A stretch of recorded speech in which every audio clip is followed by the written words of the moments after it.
The Out There channel. Please sub and share.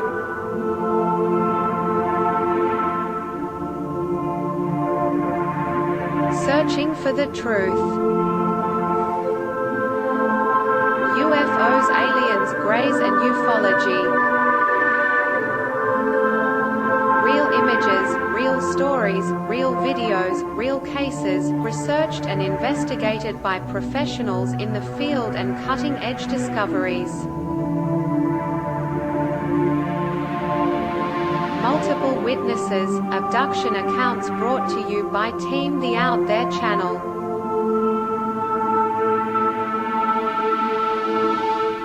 Good to be back. 5, 4, 3, 2, 1. Action.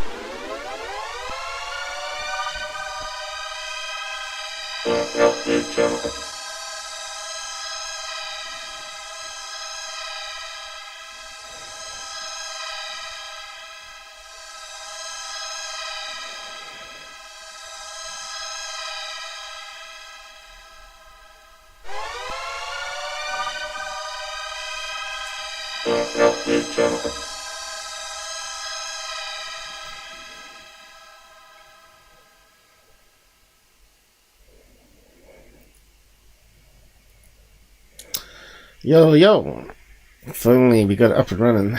It looks like there's been a few changes since last weekend.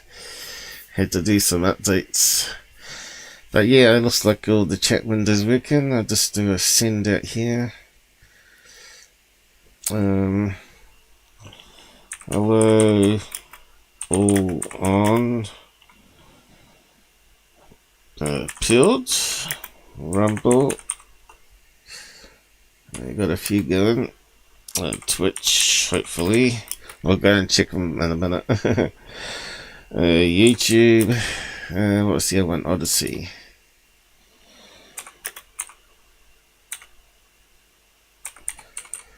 Although I haven't had anyone show up on Odyssey yet, so, well, maybe one person, but that's about it.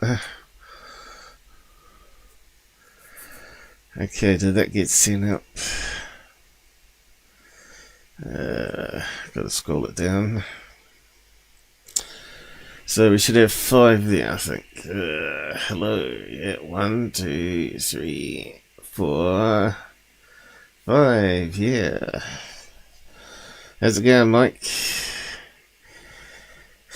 I see him mixed up in the comments there. Okay, who we got out there? Anybody? Yeah, I haven't been feeling too well overnight, actually. I was starting to wonder if I got a heart problem. I got pins and needles in my hands overnight. I just don't know if it's a pinched nerve in the neck or what. But I feel right now. But if I suddenly die while I'm doing a live show, it should make history, shouldn't it?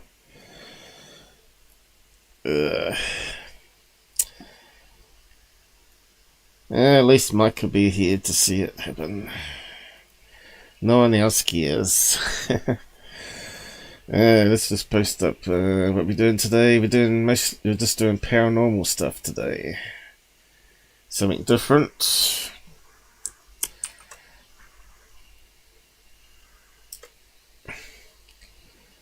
I've got a few interesting bits. Who's interested in ghosts and paranormal? Who's had experiences? I think paranormal is more common than we realise. Certainly more so than alien visitations. So there's a good chance that 1 in probably 10 people, probably even more than that, 1 in 8 maybe, have had a paranormal experience. And you can come and share your story, I guess. I've heard a few from people over the years, privately. One was where was he now? Sweden. had good English. Or was it Norway? I can't remember now. He said his daughter died, and he had this like a window in his office to the hallway, and he saw his daughter walk past the window. I'll set up the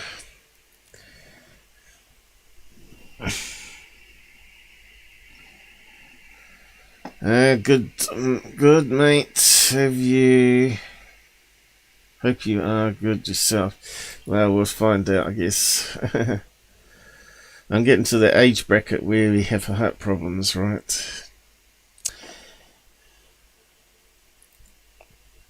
Has that come up? Yeah. I got one last thing to post here. The website.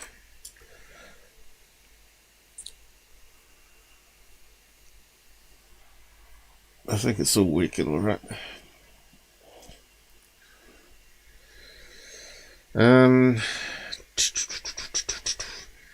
Hasn't improved my request yet, with the emojis being slightly bigger and different color comments for each domain, or a colored frame around it, so it'll stand out from who it's coming from, rather than having to look for the little logo. It sort of ends up being lost. I think it needs to be color coded.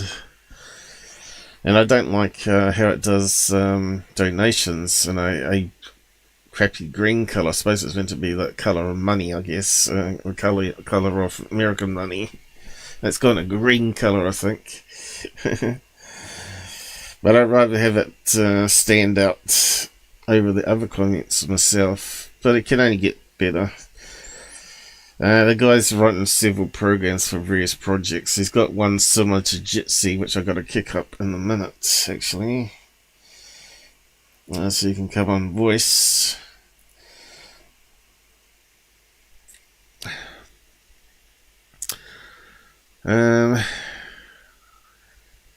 You see that Kate Middleton stuff? She went on camera saying she has cancer. I don't even know who Kate Middleton. Oh, are you talking about it's the prince's wife? Is that her name? See, I'm not up with all that side of things. Well, I expected that she might have cancer, wasn't it? Stomach cancer, probably, when she had an operation. But then again, has she come out finally? Because it was all hush-hush, right? If you catch cancer early enough, though, you can get cured from it, though. The worst one is skin cancer, right? Once you get skin cancer, once it gets the lymph nodes, it goes everywhere. And pretty much you got 2 months to 4 months to live or something. That's what killed Bob Marley. I was watching that movie a couple of nights ago. It was okay. Typical drama. Talking about the politics of Jamaica and all that. Rather than it being more about the music and the concerts, it was more about his life. Anyway, he died at 36 from cancer on the little toe, I think it was. And it spread to the rest of his body. But he didn't take it seriously. Back in those days, I guess, 70s, was it? 80s, early 80s. Skin cancer wasn't really known too well. Let's bring up Free For All. So go and check it out. I think it's called One Love. It's recently come out. How's my voice sounding? Okay. I sound a bit croaky. And we just...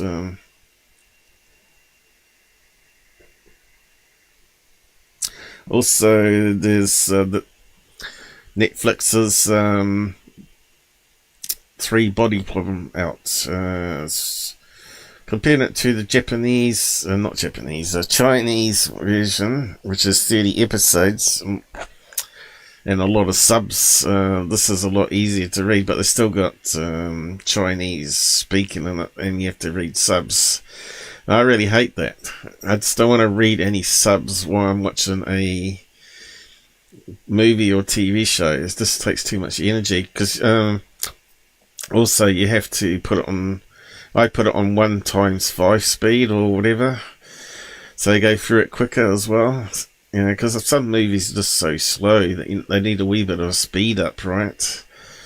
And I find 1.25 or 1.5 or something a lot better to watch. Because my mind works fast, but it can't read that fast, especially with my eyes. I tried text to TTS, the speech strip. It works, but it doesn't work. VLC allows you to do it, but it's not that great. Them all having the same voice as well. Anyway, what was I going to do? Alright, yes, I got to post up.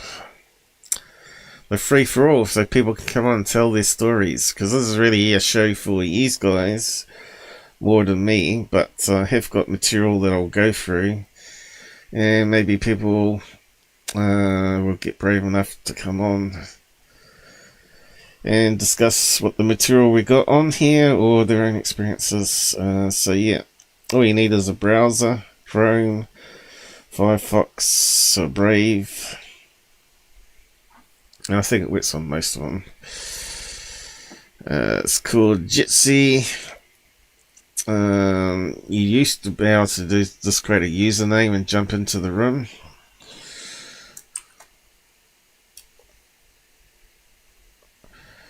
But now, I think you can zero off it with your Google accounts or something to stop abuse, basically.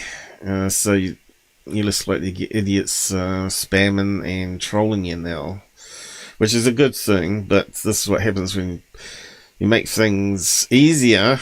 People abuse it, and then people have to get locked down again, and makes it a bit more complicated for everybody else, doesn't it? So you can down it for your smart devices, tablets. I'll just post a link to that too. Although I think the browser is nice. And also we got Mike jumping on. Can you hear me? Yeah. What's wrong with your voice? Oh no, he's got some modifier on.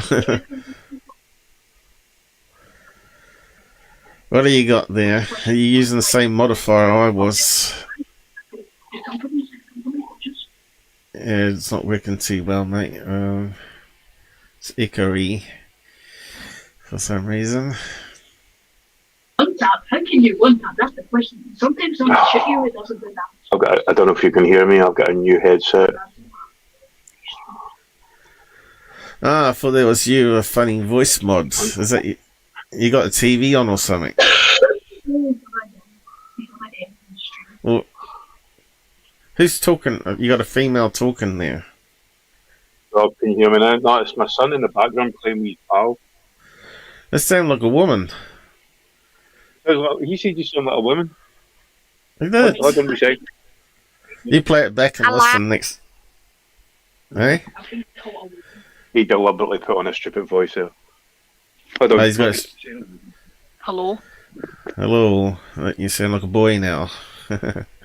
Yeah, it's because he's playing with his friend. He gets all excited. Sounds like a girl. Yeah, this voice changer app on the smartphone you can use. It's quite fun. I like always mimicking that one from that horror movie. Have you checked on the kids? It's really creepy. Speaking of spooky, yeah, I should probably use the voice modder and bring in Tyler Klockner. But anyway, maybe next live show. Yeah, I wasn't meant to do one today, but then the function got pushed. Sorry? You should do some. See those old Tyler kind of impressions you used to do a few years ago? They were funny. Tyler. Yeah, those were funny. You should do some of them again. Well, you're only one of a handful that liked it. Even Robert Farmers told me to stop doing them. I liked them. I thought they were funny. Well, I thought it was funny too, but some people take ufology really seriously, and you're not allowed to mock people. People don't have a sense of humour, man. Just fuck off. Well, he's from Wales. Do they have sense of humour in Wales? They must do. Yeah, my gran was Welsh. Do you know what I mean? Yeah. I think there might be some Welsh blood in mine. Now I'm thinking about it, she had a terrible sense of humour now that I think about it. Kiwis have really funny humour, I guess. Americans don't understand it, I don't think. Americans find it offensive. Everybody should be... You should be able to mock everybody. Humour doesn't have any boundaries, and the minute you start putting boundaries on it, it's gone. You should be able to laugh at yourself and everybody. Well, that's what that Elon Musk interview with that Don character. He was saying, "Oh, this cartoon here, which is basically a comedy cartoon about the war in Israel, right?" And Elon said, "Well, you want censorship. I want free speech." So once you start saying that a cartoon is offensive to some people and remove it, and yet it's funny to other people, it's never ending. All the cartoons will get deleted, you know. So you can't really control it. You can't control it. You just gotta either put up with it or don't even read the cartoon if it offends you or whatever. You know, you just got to move on. Yeah. My point of view is, if your beliefs and your reality or whatever the hell you're offended about is so vulnerable that a joke makes you offended, then it's obviously not as concrete as you think it is. You have a problem with it yourself and you're just denying it. So shut the fuck up, grow a set of balls and have a laugh but at he's now going on all mainstream media and saying Elon Musk is anti-gay. I think I think Elon is anti-woke. I don't think he's anti-gay myself. He isn't anti-gay, but see, even if he was, what's the problem with that? Is he not allowed to have his opinion? Everybody's allowed to have all their opinions, but the minute we have our opinion about something, it's a problem. Racist. You know, if it's like saying if you had problems with a certain group of people in your life and you end up hating them, and they turn out to be whatever country they come from, that you're instantly called racist, which is ridiculous because there's only that particular group of people that you don't like in it. You don't necessarily hate them all, right?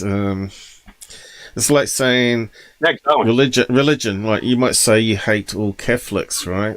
Because you had a really bad upbringing where you got abuse. You know, the priests were having sexual relationships with kids behind parents' back and all that. So there's a lot of people that hate Catholics for that reason.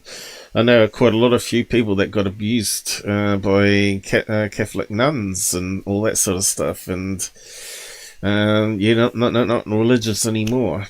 But if you say you hate Catholics, that means what do they class you as? You can't call it racist, anti-religion or something. I don't know what's the word for it. But who cares? I think everything should be, you know, if you don't, I'd like it. Either put up or move out, move on. I think it's a fair thing, you know. Like I said, it's kind of stupid censorship because it pushes stuff underground, right? It doesn't solve racism, right? If you say, oh, this group of people, you know, neos say, are racist, doesn't solve the problem of those people in that group. It's better to let it be public and try to say things back to them if you want to, and try and change their viewpoint. It's his birthday today. Shout out to Marcus Singh, it's his birthday. Yo! Sorry, I didn't quite catch that, Mike. I'm saying I just want to give a shout out to my son Marcus King. It's his birthday today. Oh, There you right, go, his birthday Marcus. today. Did you throw it in the side chat there? Do we have to sing happy birthday? Happy birthday to you. I should do a Dr. J one. Happy birthday to you. Volcano UFOs. Yeah, they can withstand 1,500,000 degrees. Yeah, I don't know what it is. Is it how hot do volcanoes get? 3,000 degrees Celsius or something? What's that? Anyway, I suppose we should carry on. I'll just do a check around. See who's around on these other platforms. Pilled. Now, where's Pilled count here? We got 4 on Rumble. I mean, not Pilled. 4 on Rumble. Thank you for joining us. Come to have a bit of fun. Get stuff off you. Have a rant or if you want to. But try to keep within YouTube's terms. Would you believe that my last live got hit with no ads? Because the robot detected some keywords in it. I think we're talking about all various things like woke and all that. And also, I played that Kimster clip, right? And he was swearing and talking about stuff, wasn't he? Yeah, Did you see the new Star Wars? Did you see the new Star Wars trailer? Well, I haven't got. Star Wars for what? TV or movie? That's a new movie. Begins with an A. I can't remember the bloody name. It's dude, it's over. It was already over, but it's so bad. It's like number one, it's spot the white person, right? And guess what? See the person, this new woke woman that made it. She didn't want to make a movie, a Star Wars movie about wars. She said she didn't want to make a Star Wars movie about wars. It's in the name. Star Wars. Yeah. Oh, it looks so bad. I put up a post and I said Star Wars. It's done. Over. We got 4 on Pilled. Hello there on Pilled, guys. Thanks for joining us. So we got about 10 people watching at the moment. What is Pilled? I've never tried it. Sorry? I'm saying, what is Pilled? I've never actually tried it. Pilled, Pilled.net. Yeah, you should join it. It's not too bad of a platform, actually. It's more right biased than it is left biased in politics, so you probably like it there. Excellent, sounds good. Yeah, they're like Twitter in a way, but they always all the people that got biffed off Twitter because they spoke out went to Pilled pretty much, or Gab. Or they got biffed off YouTube and they went to Pilled. Pilled is very much like Twitter, but it's made better. The live streaming function's a lot better. Even though Elon Musk has all those billions, and this is just a small group of coders, they're doing a lot better job, I think. But anyway, he could learn from Pilled to see how they do it better. So, he's got a separate system. When you want to do live shows, you have to click it and it opens up another domain. They've sort of incorporated it into the post itself, where you can click the live button and just enter your details like it's in a post, and this creates the video that way. A lot better idea. Anyway, just to kick off the topic today. Where did we begin though? Where was it? Alright, yes. I think it was was it? So yeah, I caught this on the camera last night, and you know, always check my cameras randomly. I watched this the other day. I couldn't see a hand. What the fuck were you talking about, a hand? Well, there's 3 fingers here, right? And there's looks like that looks like a reflection at the top. Yeah, but when you see it on a smaller window, right, a preview window, it kind of looks like a hand. You know, it looks like a thumb with 2 fingers going around. It's kind of a weird reflection because that's a film. It goes through a window, and the infrared light somehow created this funny pattern here. But there was something actually moving up underneath here, which I'm not sure if it was a leaf or something from a bush. Let's just play it. Yikes, I thought there was a ghostly apparition on the side. There's something that pops up here. But when you look at the big screen of it, this get the big version, the widescreen version.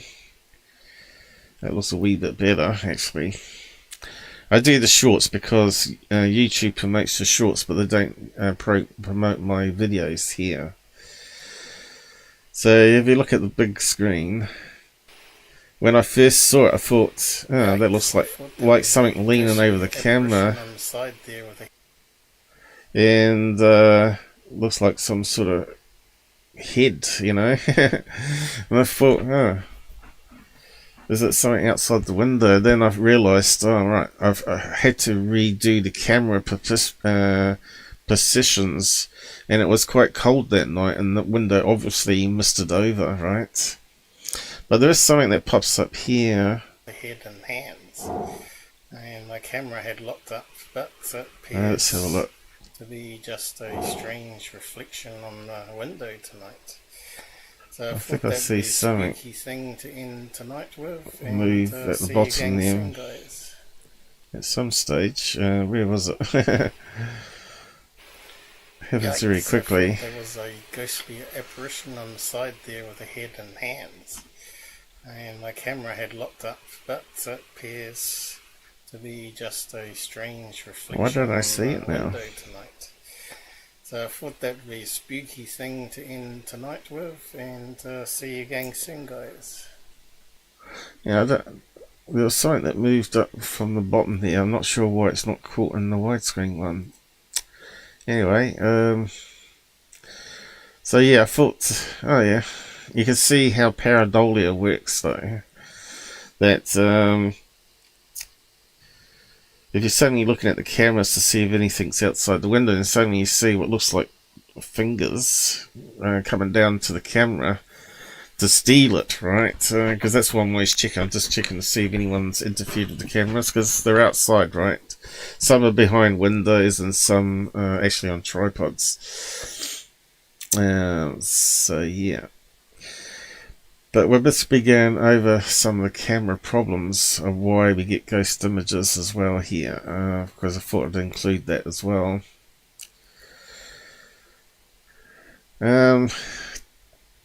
Actually, I might just post that so you can have a look at it yourself if you want on a bigger screen. And Mike, did you drop off before?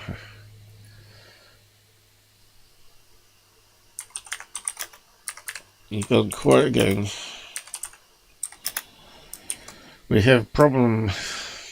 Mary, I can't hear you.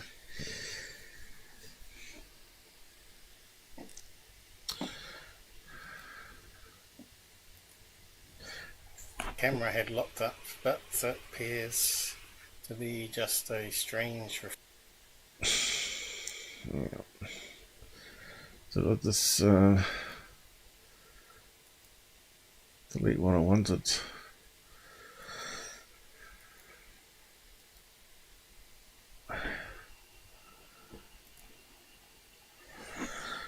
So we've got various ghost stories here, which were quite interesting. We've got some ghost videos to look at. But yeah, first of all, I just want to talk about my multiverse theory, how ghosts fit from my own observations and how it fits in with the aliens and other theories. There's a theory of everything. Multiverse works with everything. So yeah, I just want to go over that again fairly quickly and talk about how time slips happen. Might see if we can find some time slip stories actually as well, because they're quite interesting. There was a case where there was a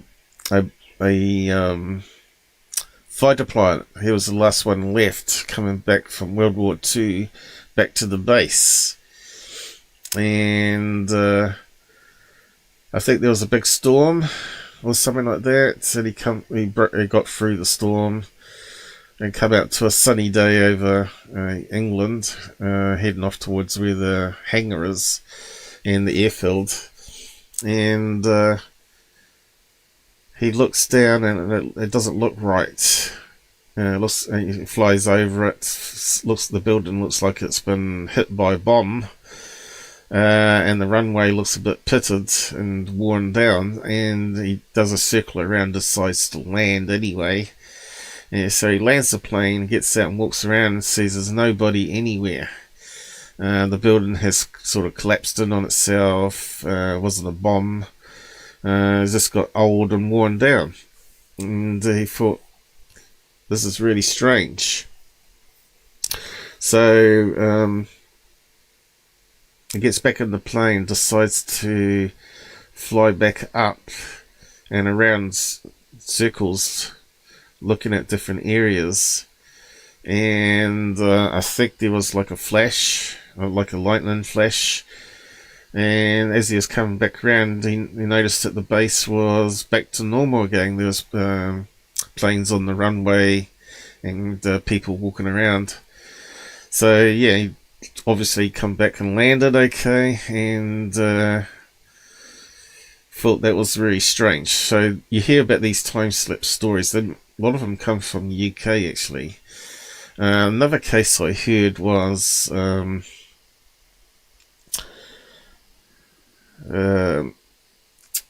couple going down, they have these old country lanes in the UK, especially in Wales and places like that. And they decide to get out of London, head off to the countryside, and they get lost where they're meant to be going before Google Earth was around and smartphones. And it starts getting dark. The sun is starting to go down, and they come across this old farmhouse with no other houses within any direction, no signposts. So they go and knock on the door, and it's a bed and breakfast, and they said, oh, we just got lost, we're trying to get to this location here. And they noticed that they were wearing all old-fashioned clothing, like maids' outfits, and like Dickens era. They thought it was just like how they dressed up for their bread and breakfast. And so yeah, so they said how much would it cost. And they said, oh yeah, we can afford that. I think it was like they use little like shillings or whatever it is back in those days. Or was that a 10 ounce? Not a 10 ounce. What's the really small ones? Anyway, pennies, I think the UK were using anyway. And so yeah, so they ate and then they slept there the night. And they woke up and said goodbye to the people. And tried to pay them, and noticed that they noticed the money was not English or whatever. Or it looked English, but it wasn't correct. And what happened after that? They got all angry with him, chucked him out, and said, you're not welcome here unless you come back with the correct money or whatever. So they got in the car, started driving off. and it was another storm, and there was a flash, of course, a lightning flash again, and they ended up on this other road, and they come across a main city finally, and they talked about this cottage on this lane. They said, well, there hasn't been a house there for at least 200 years, and it got burnt down or something like that. So yeah, so that's another story I heard. Whether it's true or not, I don't know, but there was a group of 4 people anyway. What was the other one I heard? There's all sorts of these time slip stories anyway. But Tim, yeah, you were talking about pennies there. I'm sorry, I put it in the chat. I remember half pensies. So like 100 pence was a pound, and you used to get half pensies because things were like 20p and a half p and things like that, like fractional, but they've done away with it. Yeah. Okay. Yeah. We've done away with our 1 cent, 2 cent pieces. I think we're 5 cent pieces still left, but that'll probably be on its way out soon. It'll be 10 cent will be the smallest. Yeah, I'll be all digital soon, so it doesn't matter. I suppose they call it dimes in America, 10 cent piece. But anyway, yeah, let's talk about the theory. So last time, I thought I had it selected.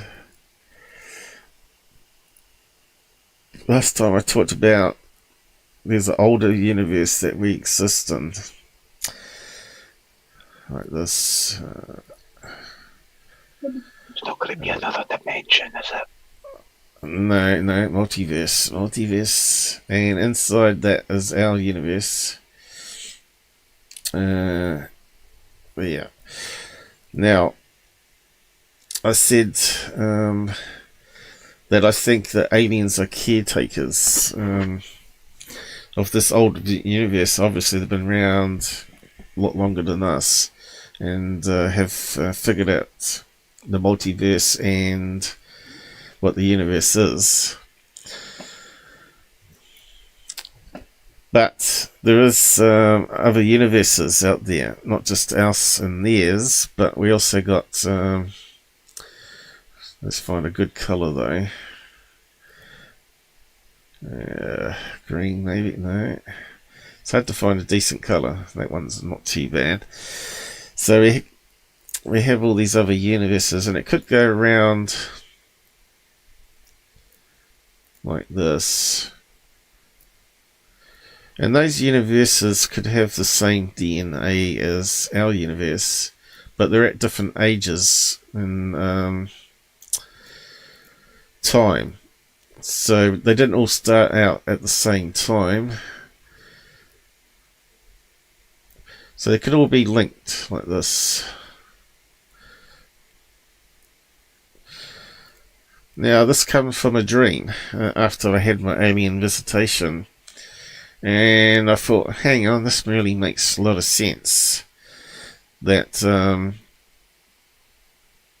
mean to rotate that one. This one could be overlapped a wee bit. Because all these are expanding, right? As we know from the background radiation, the universes are constantly expanding and expanding bigger. Now, do they suddenly contract at some stage? They probably do. But we don't know. So what happens is there could be portals that open up, which again you could say is a dimension, right? A portal could be a dimension.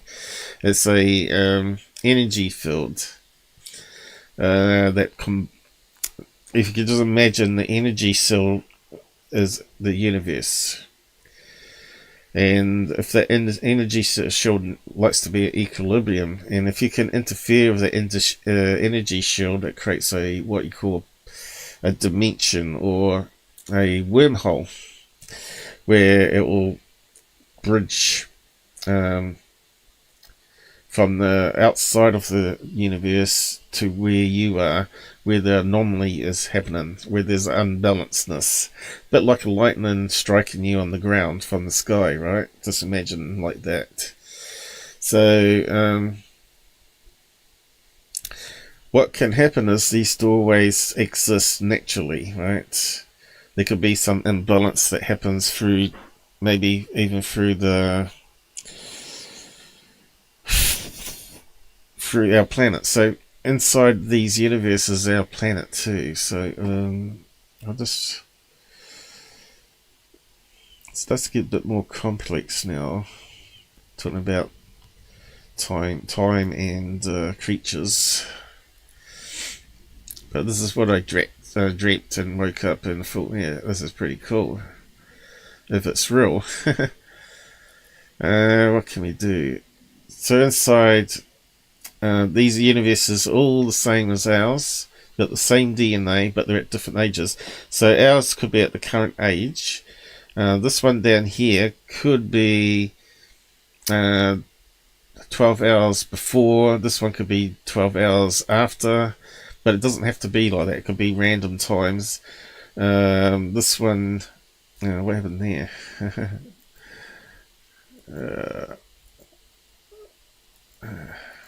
We lost the planet. We lost the universe, I mean. So we could have, like, inside these... it's not showing up very well, is it? Let's try black. Planet Earth, right? All these have planet Earth in it. And obviously trillions of other planets as well. Oh, that one's off course. And we won't draw more in though. But just say that all these got planet Earth in them. If I don't stuff it up. So there is obviously going to be a link between our Earth and the other Earth in each of these universes.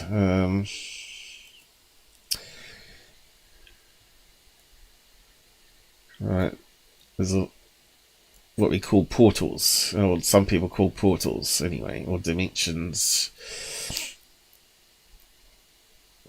And there's meant to be one at Four Corners in America. There's meant to be a few portals in UK. A lot of them say they're connected by ley lines, but ley lines, as I've talked about in the past, are only made up. There's no actual physical, like, scientific analysis done on ley lines where there's certain energies or magnetic fields. It's not like that, where the magnetic field gets bent or whatever.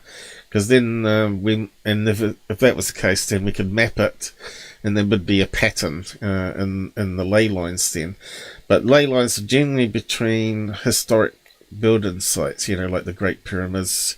And then you draw a line to, say, one of the other pyramids and so on, and also pyramids in Mexico and South America, and you start to see patterns. That's what ley lines are, and of course you could have one go to Stonehenge and stuff like that, and people start to see patterns when they draw the lines between these historic places.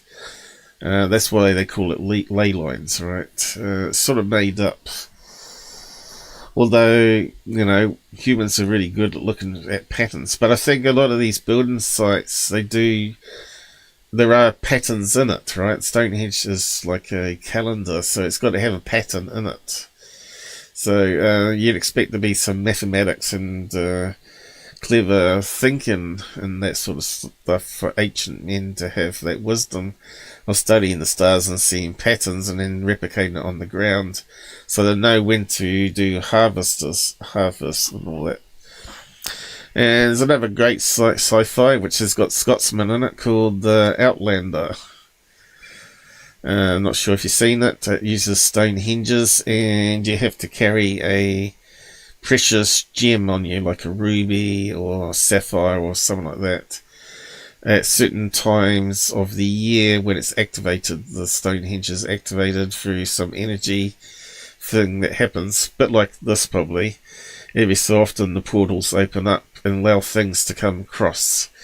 And the Outlander is pretty much based like this idea here of I think, but that instead of having multiverses, they have it going back in time. Like this is based on space-time, you know, Einstein's theory and all that.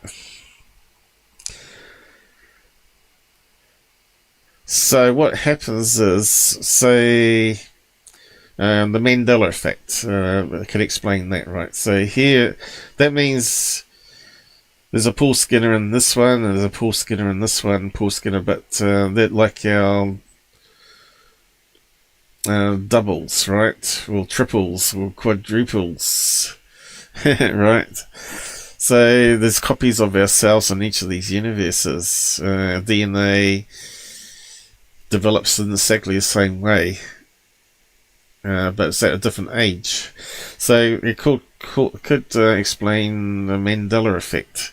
So what happens is a portal where your house is opens up into this other connection point, which is also over a house in that universe on that planet, and you somehow get switched. So this is like 12 days in the future, but instead of Star Wars C-3PO having 2 golden legs, it has 1 silver one. And it sort of changes things, right? What's the other things of Mandela Effect? There's quite a few things that people notice, like beaming up Scotty was never said in any Star Trek episode. But it's funny, I remember it because we used to have laser guns and pretend to be space aliens running around shooting each other and saying beaming up Scotty. So it's I'm not sure if it was a TV ad maybe introduced that. They're claiming it's probably through a TV ad. Have you had any Mandela effects yourself there, Michael? Yeah, quite a few. A lot of the common ones I've kind of thought, yeah, that's what I thought it was, but I just think it's a collective misunderstanding because I don't think it's anything special, to be honest. I just think it's, as soon as somebody says something, you think, yeah, that's the way I remember it. And it's just misremembering. Okay, so you say that, but there are people that are quite serious on the Mandela effect, and they say, I've seen Michael King donated £3 through Super Chat. Oh, we got a donation. Thank you. Yeah, some people. I used to listen to a certain person that claimed that Mandela affected his life. He woke up one day and he said everybody around him was different. They were the same looking people, but their personalities were slightly different. Be honest, right? See since 2019-ish, 2018, 2019, something changed in the world. The world just went weird as fuck after 2019. 2019? I'm just trying to remember when he was telling his story. It could have been... Just before COVID, the world went mental. I think this might have been a couple of years earlier than that, 2017? Yeah, probably. I think it was probably gradual, but it felt like it hit home. Well, he said even his mother was different. She seemed to be more angry. So he thought he was switched out with another planet Earth, right? And when you have something like where everybody around you is not the same as they used to be, happy or whatever, then something obviously had changed, right? Could it not be, though, that what's happened is you've changed, and I don't know. I don't think it's like another world. It's just people have changed. It's more likely that you got swapped into the other universe, planet Earth, right? Then all those got swapped into yours, and it's going to be like a little change like that. Yeah, but yeah, there's all sorts of things. You remember? I've felt it. Yeah, there's all sorts of things on the Mandela that a lot of things I could have sworn were correct and turned out to be wrong. And Yeah, there's that Forrest Gump saying. Yeah, the Forrest Gump the Star and Wars, the Star Wars one. I am your father and all that. Looney Tunes. Yeah, there was some branding. There was some branding as well where they said that the guy at a Monopoly used to have a monocle. Apparently, he's never had a monocle, but he did. I remember him having a monocle. I remember a monocle as well. This is funny, isn't it? And it must be like age groups, right? Certain age groups. Maybe it happened in those certain age groups. And also, mirror, mirror on the wall. Yeah, mirror on the wall, who's the fairest of the wall, but that's apparently not what they say. No. I can't remember what the original one is meant to be now. Yeah, so that's the way I remember it. And so it sounds like me and you have been swapped out of the other planet Earth, right? Yeah. Maybe with a few other thousand. It's bizarre. Maybe that's... It is bizarre. Yeah, I'm just wondering how many of these people that had the Mandela Effect also had alien visitations or knew someone that claimed to be alien. Because that's quite interesting. Because I talked about the tall whites or the alien greys as being caretakers of the universes. So if a creature comes from a multiverse, like one of these other ones, they have to put it back in like a zoo. If something escapes a zoo, you need to put it back in before it affects. It might have like a virus or something like that. So I can kind of...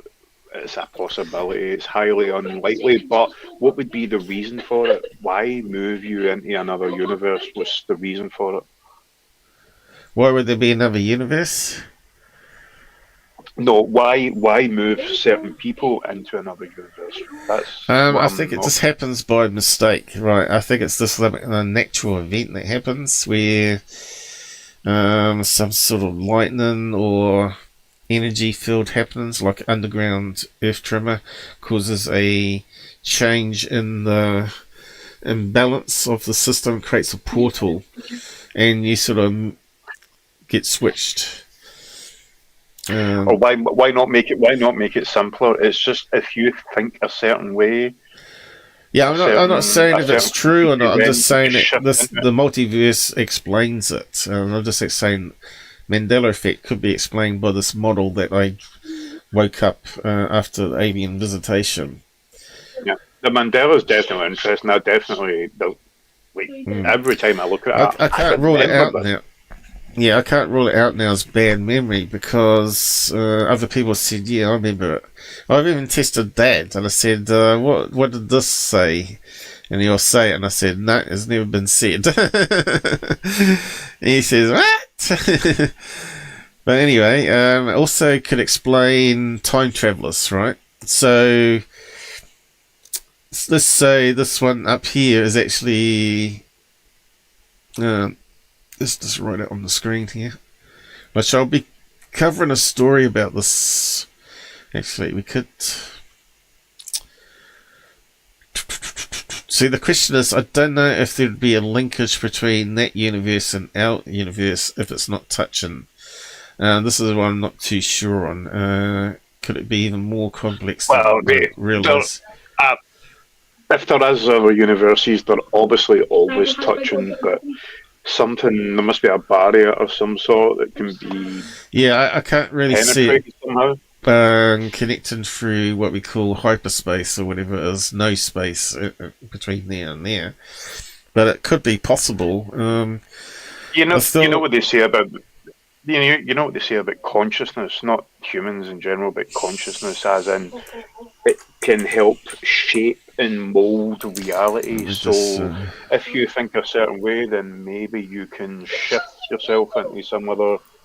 And this is way out there, by the way, the Way Out There channel, obviously, right? You can shift yourself into another reality just by thinking a certain way. Do you know what I mean? Just like... Yeah, it sounds like that sci-fi movie that I like called About Time. That's what they're doing. When they come at age of 21, they can close their eyes and think they want to go back a certain year and month, and they sort of vanish from the current timeline and go back. What's that called? I need to watch that. That's called About Time. It's really funny. If you've not seen it, go and grab it, get it online somewhere or somewhere on a stream site and have a watch of it. It's just hilarious. Yep. When the guy turns 21, his father pulls him aside and says, "You now is that the one he goes in a cupboard and they can change time?" I think that one's called Jumper, isn't it? Jumper. I didn't see it. I seen a trailer and it was his dad saying, "You've come of age," and he puts himself in a cupboard and goes back to a party when he was younger.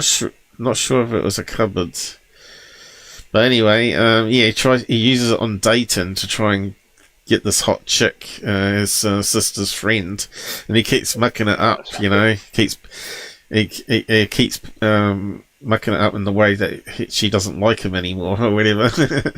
It's hilarious. It's a hilarious movie. It's one that you could rewatch over and over again. It's a bit like Groundhog Day. I watch that sort of once every year because it's hilarious. I actually got the DVD of it actually. So we can explain Mandela Effect, and we can explain Bigfoot as well.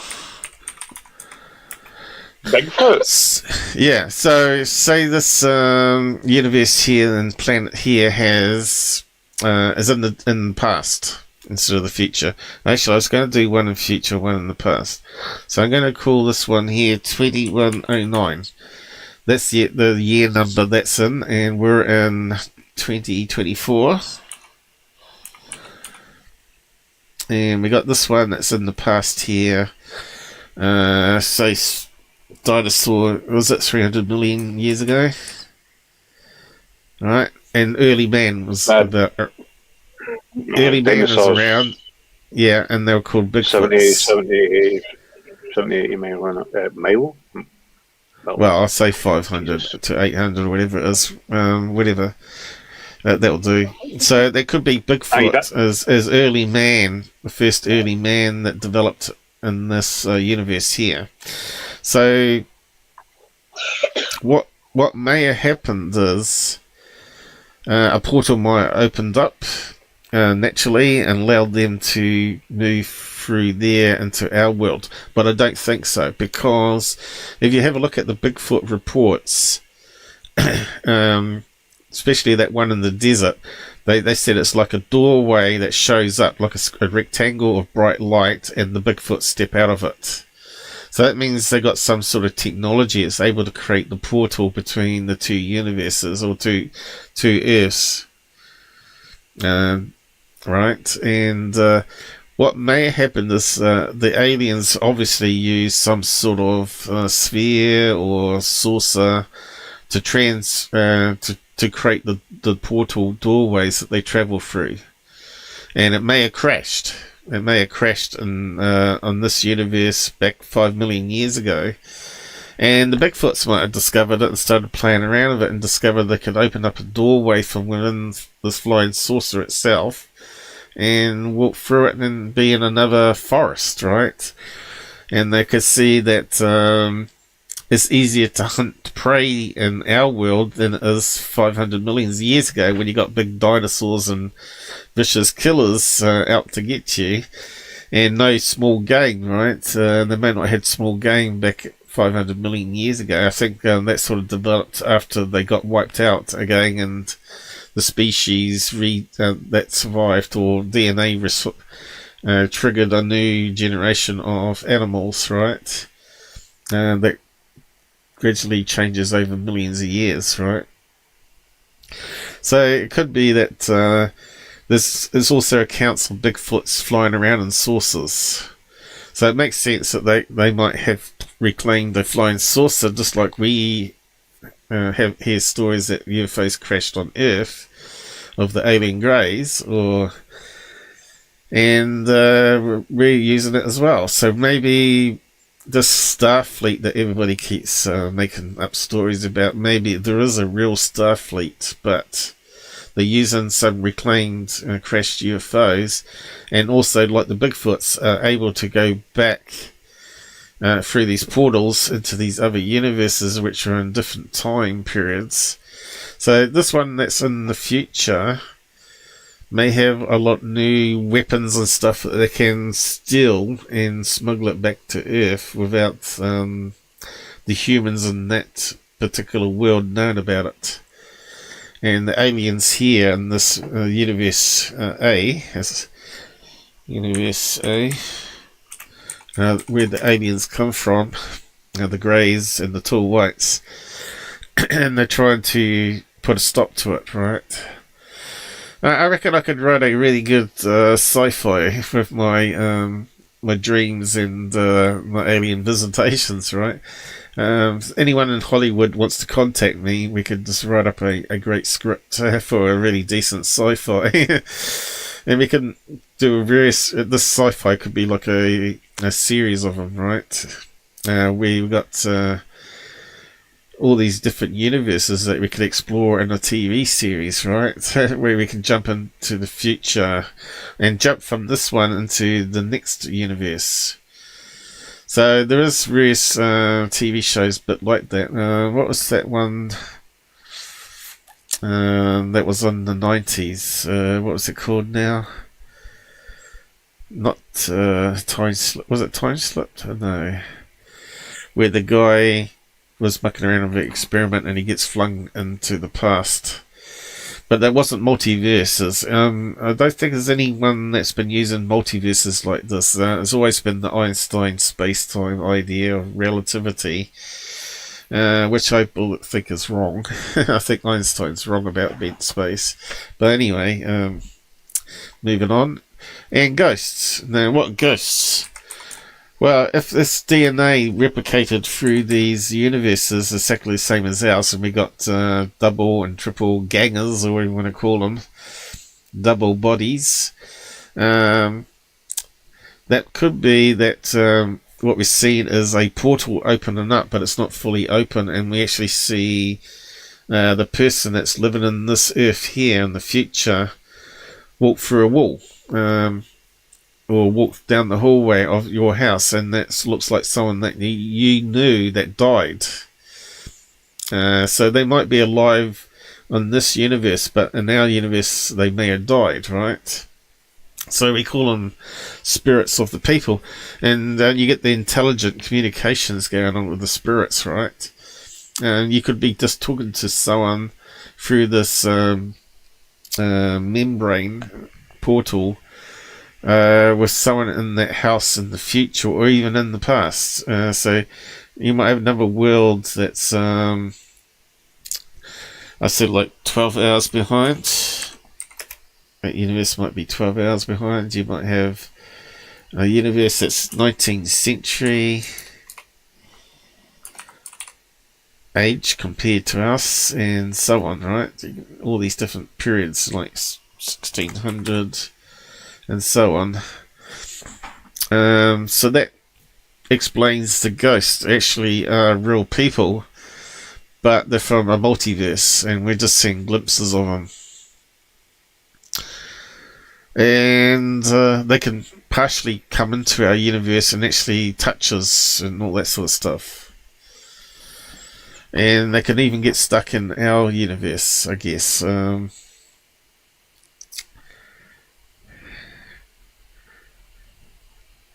But then that would be coming to the Mandela Effect, I guess.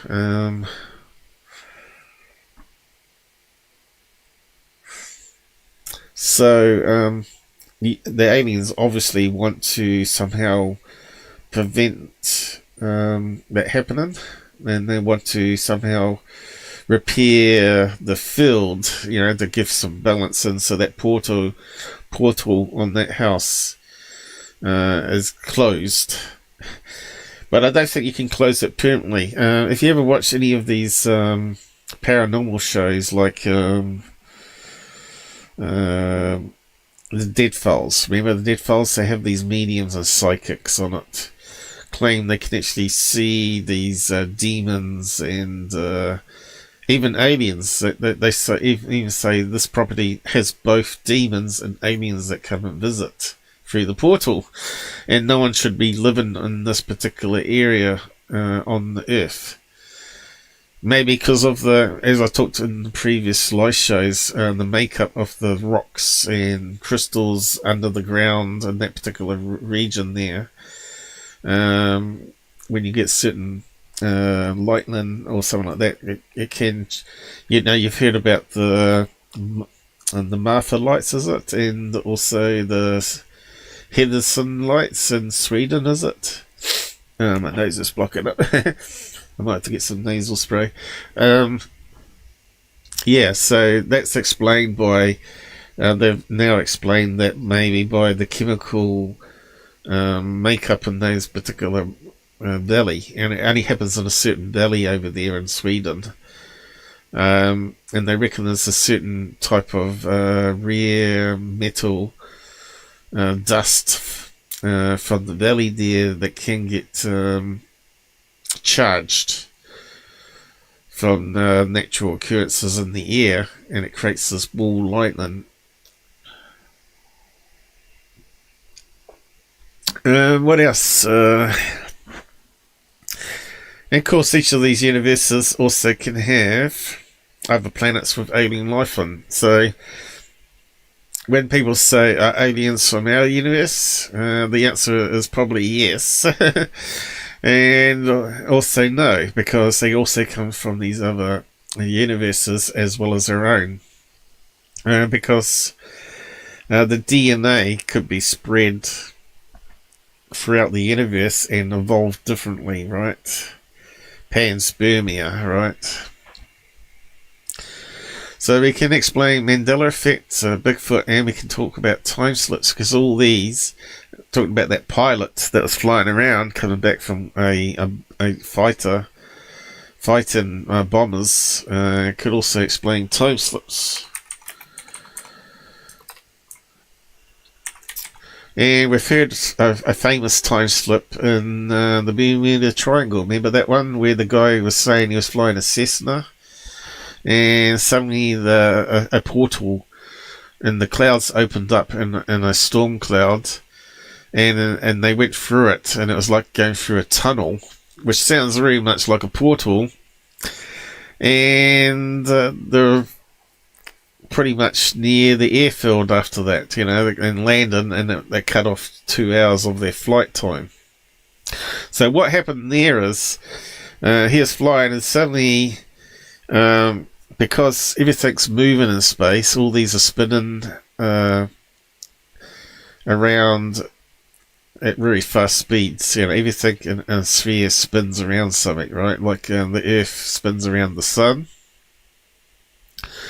And our solar system spins around a spiral arm. And it's moving in a helix pattern as well, which is kind of interesting. So in all these multiverses will be exactly the same, and the multiverse, the universe itself is a sphere that's spinning.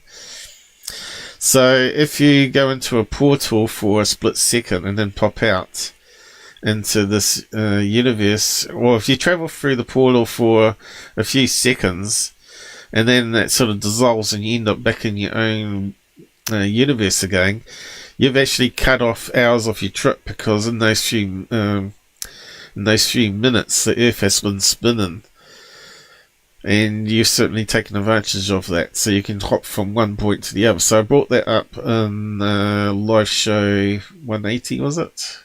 179, where I was talking about expansion to my universe theory. I think it's quite clever, really. Time slips, what else do we... So you heard about the four corners as well, about the Indians being visited by aliens, where a portal opens up in the side of the mountain and the aliens enter inside and the door closes up. Now, I've heard other UFO cases... That super chat took 15 minutes to come up. That is ridiculous. What the hell? Yeah, well, I can't rely on third-party apps, unfortunately. But I did hear it, and thanks for it. £3, I think it was. I'll have a look. I might just save my little chat here, because it's quite a good one.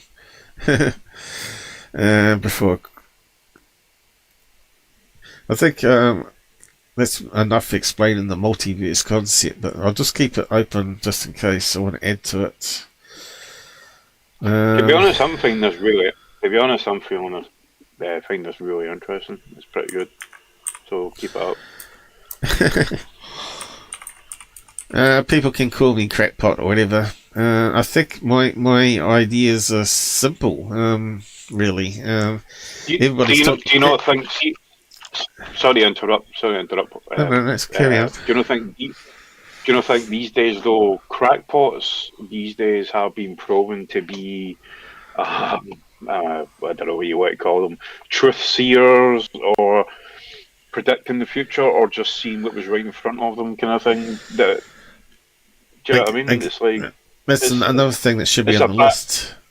Future. Yeah, it's a badge. My mum said to me, "You're just a conspiracy theorist." I said, "I wear that badge with honour these days because it's all coming true, every single one of them, man. Apart from the retarded ones." Yeah. You know what I mean? So the multiverse thing fits again in with the Seers, where you get a portal open up, or they can manifest it with their mind, like you were saying. Certain humans have different brain chemistry that allows them to see these apparitions of ghosts, right? Not everybody can see them, I don't think. And you don't always catch them on camera, right? They can see it with their eyes, but they don't actually catch it on camera. They have caught it on thermal, but it's not quite the same as seeing it with your optic, or actually seeing the actual image, right? Thermal is made up. It's CGI pretty much, based on heat. But at least proves that there was something standing in the corner and they saw it with their own eyes. But did they actually see it with their eyes? They saw it with their mind eye, which means somehow the electrons, the circuitry in your brain, where the eyes connect to, actually visualized it for you. People like Nick West would say those people are crazy or have a mental problem. But it might be they have something unique that he doesn't have, where they can actually see these things. And the Dead Files is another one of these people where they have these mediums that can actually see this stuff. Like they could say, the woman here, she died 60 years ago of cancer, blah, blah, blah. And then they go and do a fact check. The guy's done a fact check. She does a walk around through the house. Well, he goes away and interviews various historians and stuff and gets facts about the place. And she starts telling what she discovered, and then the detective guy that she works with says, I found this in my research. There was a woman called blah blah who died of cancer 60 years ago. And unless they're cheating or she somehow got the research information, how does she do it? I don't know. So there's various people like that. Maybe there's true people that can actually do that sort of stuff, and the rest are cold readers and fakers, and they're listening in with mics to get clues of people in the audience. But there might be actual real ones. But it'd be good, if they could bring on a skeptic that actually monitors them the whole day. And also has radio scanners, so they can see if there's any weird communications where they're getting fed information through ear mics and all that sort of stuff. I think there needs to be a proper investigation, just to actually prove that some psychics are actually legit or not. But I kind of find it interesting. So Seers is another one where they can open up maybe a mental portal, where they can actually see through the portal into this world that's in 2009 and see there's going to be maybe a war between US and Iran. And they write it down, but back in the old days they had to be very careful of what they wrote because they were seen as witches and get burnt at the stake. So Nostradamus was very careful to code his messages that he saw. And another one I did, which I thought was very interesting, which people may not have seen, is talking about Nostradamus. I got a particular episode here that Google doesn't like. Google won't promote it. So it means maybe I'm on the money. It's called Marbus. Marbus. I'll play it. It's quite interesting. Talking about Seers now. If I can type it in quickly. My eyes are a wee bit blurry again today, unfortunately. Marbus. I should have come up with Marbus. Let's try. How do you spell his name? Nostradamus. And I think it's how you spell it. Nostradamus.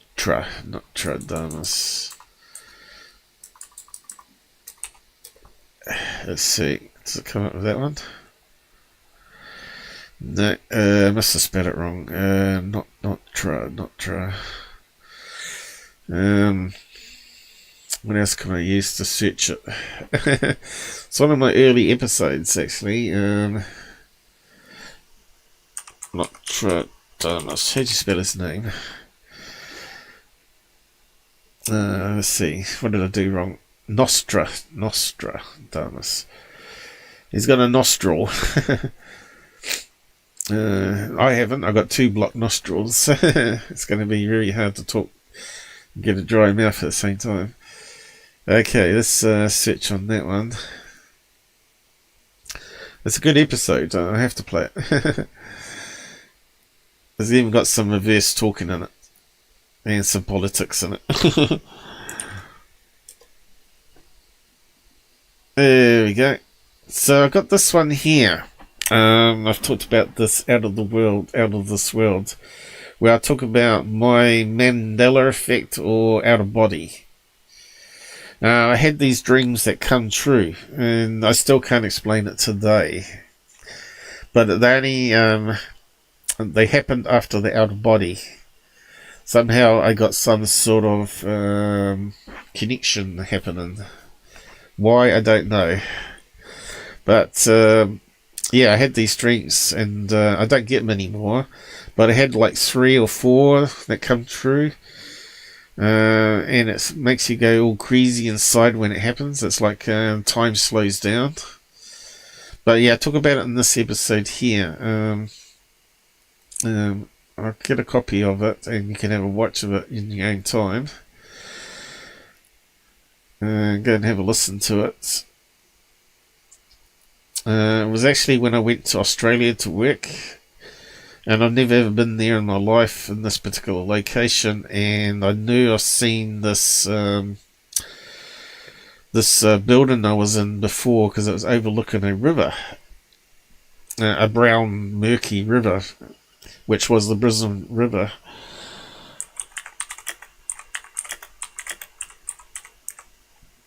I know, I'm like I'm someone that sees, everybody's suspicious of, because they have all these things happen to me. And really, I'm still really grounded. I'm very skeptical. I even question that stuff today, how it could have happened, but I don't know how you can predict the future.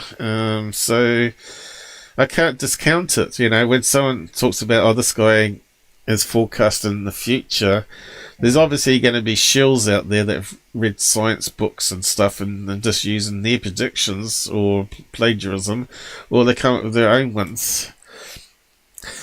So yeah, wasn't that one I was after? Yeah, what did I use the mask for?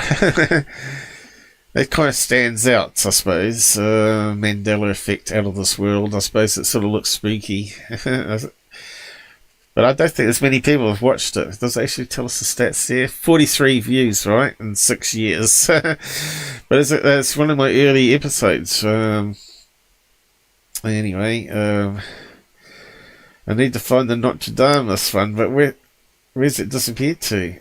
Did I remove it because Google's punishing me? Which means I need the link to it in that case. This should have come up in the search. Let's have a look. How do we we need to open up Studio, don't we? Let's see. Where's the thing? Studio.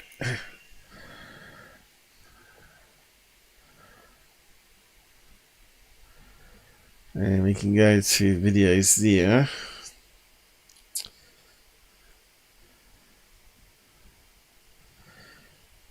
I've proven again, if I do a dog video on a dog shorts, I get lots of views. But if I do one on paranormal or, you know, UFOs, it gets like less than 20 views or 10 views. So Google are definitely mucking around. Content. Let's see if I got it hidden. I might hide it if I have. Was it? Yeah, this question is title. Oh shit! I've not trust Damus. I spelled it right. And probably not.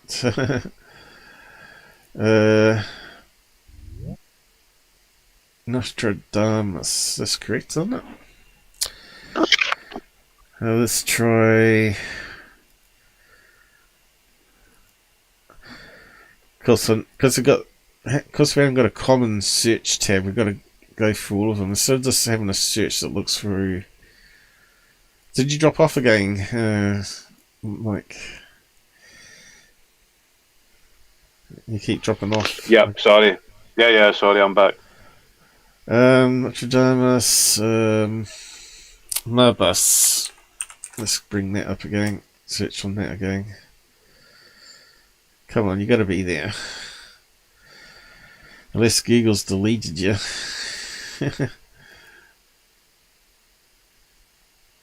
Oops, something went wrong. Here we go. Multiverse. Is it unlisted? Alright, I got unlisted. I'm going to put that public again. It stirred up a few people. Oh. Let's minimize that. I'm going to make it searchable again. Public. That probably Google will punish me. Stupid. Yeah, it's now public, so we should be able to find it.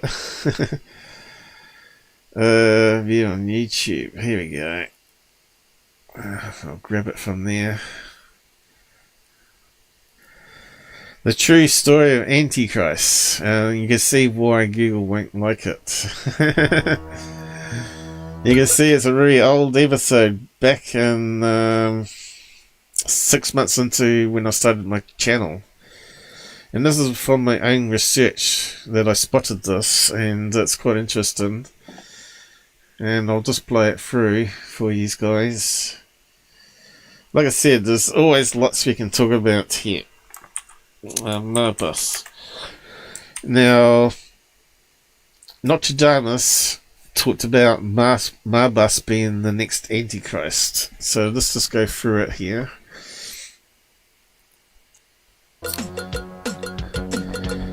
Although it's not really paranormal, I suppose, in a sense it is still.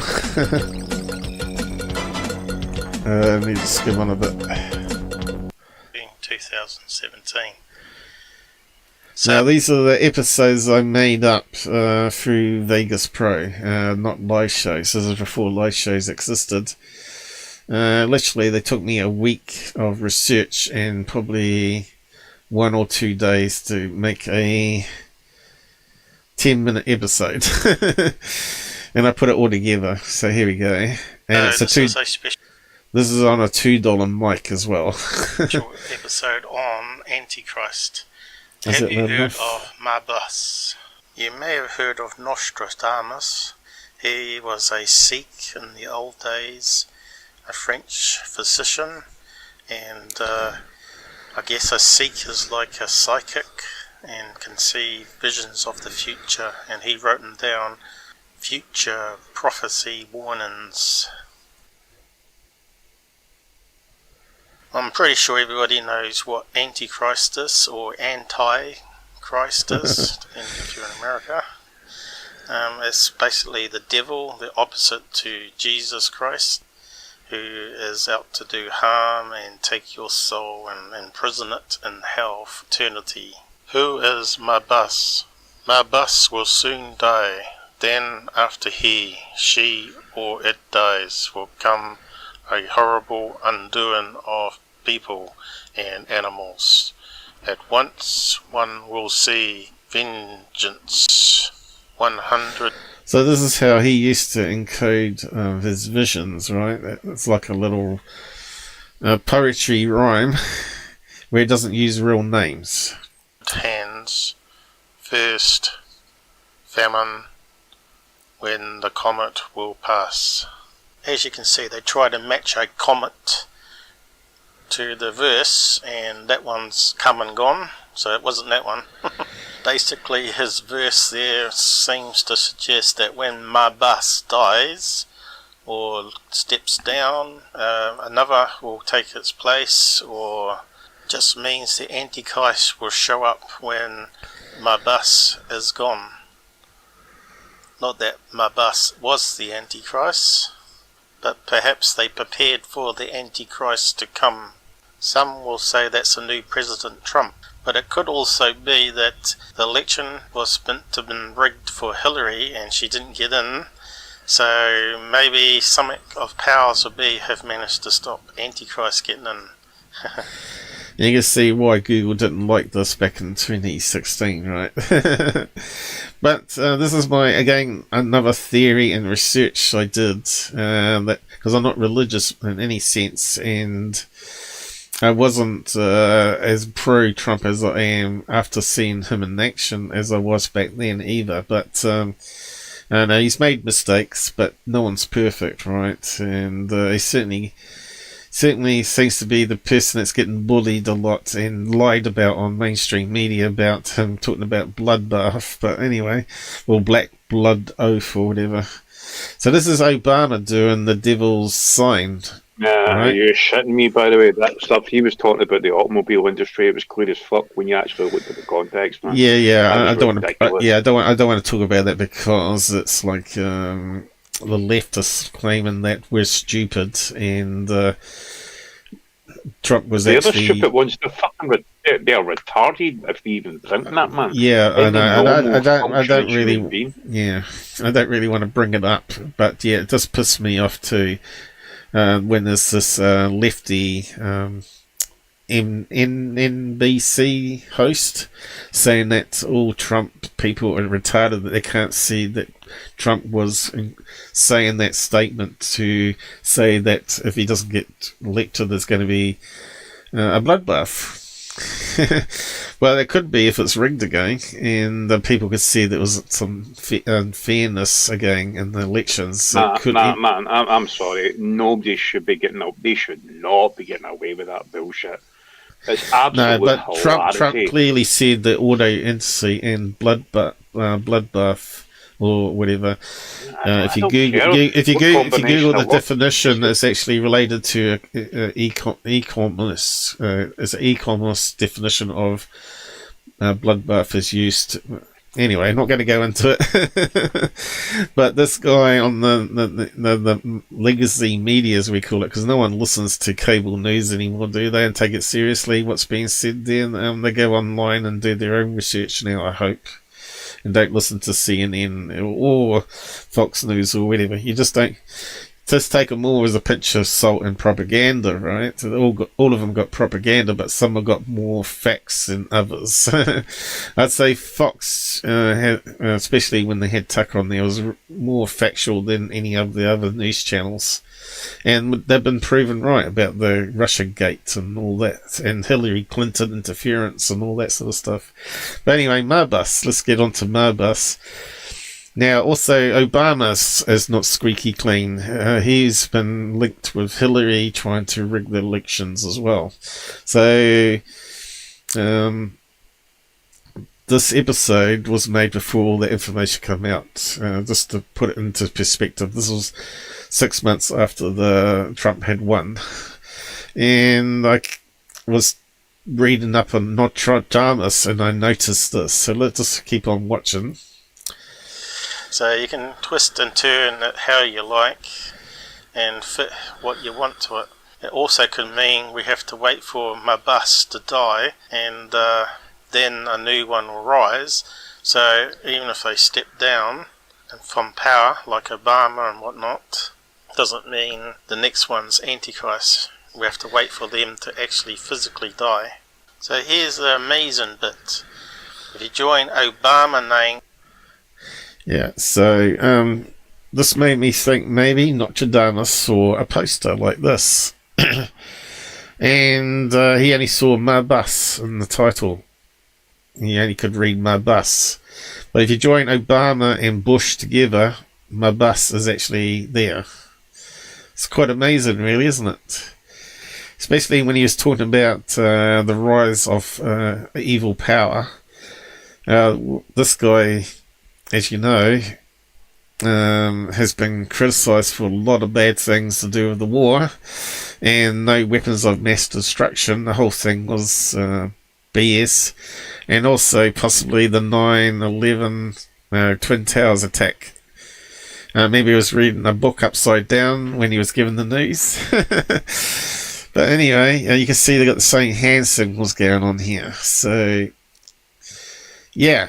For some reason I saw this also in my head, Obama Bush, and when I was reading Nostradamus and I saw these two images come up like this, so I just wondered if he saw the same. So I decided to make an episode about it. With Bush, in the middle is my Bush. Did Nostradamus see the two names written on a paper in his vision and saw that as their Antichrist after these two? Some had said they were the actual Antichrist. Here's two famous speeches from Obama and Bush played backwards, and see if you can pick out the words that they are saying backwards. I'm going to have some fun now. Scary.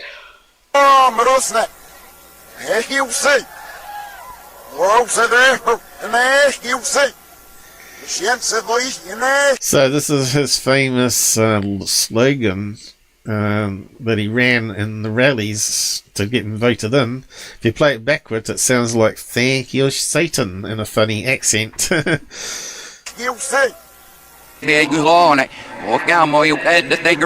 just play that back a bit. If you listen carefully, it does sound like "Thank you, Satan," and it was a slogan. What was his slogan back then? Can't remember what it was now. It's like "Make America Great Again" played backwards or something like that. Anyway, I can't remember what his slogan was now. Maybe I'll put it in the description. But anyway, maybe I'll cover more later.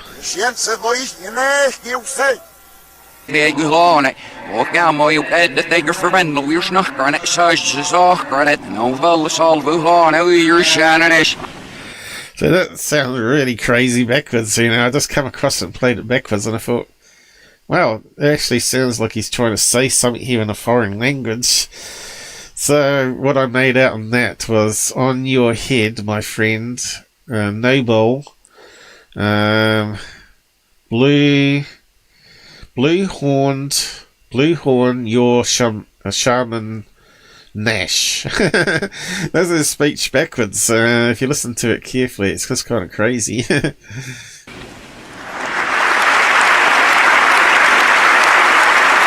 Just play that again. Or that is their Antichrist after these two. Playing stuff Some in reverse is they fun. were the actual Antichrist. Here's two famous speeches from Obama and Bush played backwards, and see if you can pick out the words that they are saying backwards. Scary.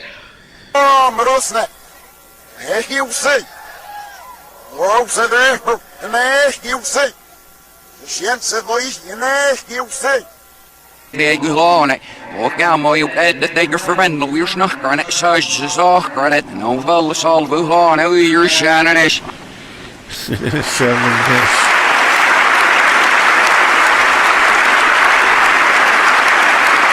Oh, there's the evil woman. There's the evil critter, Killery.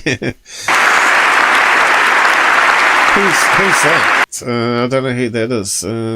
Anyway. Is that the woman, the wife, where the troop got killed in Middle East, was it? They had it there as like a show pony.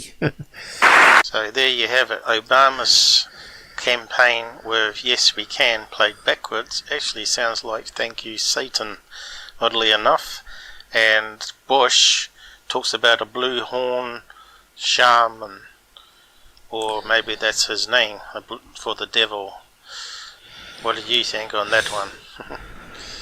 Also notice the hand symbolism of the two-horned demon's hand.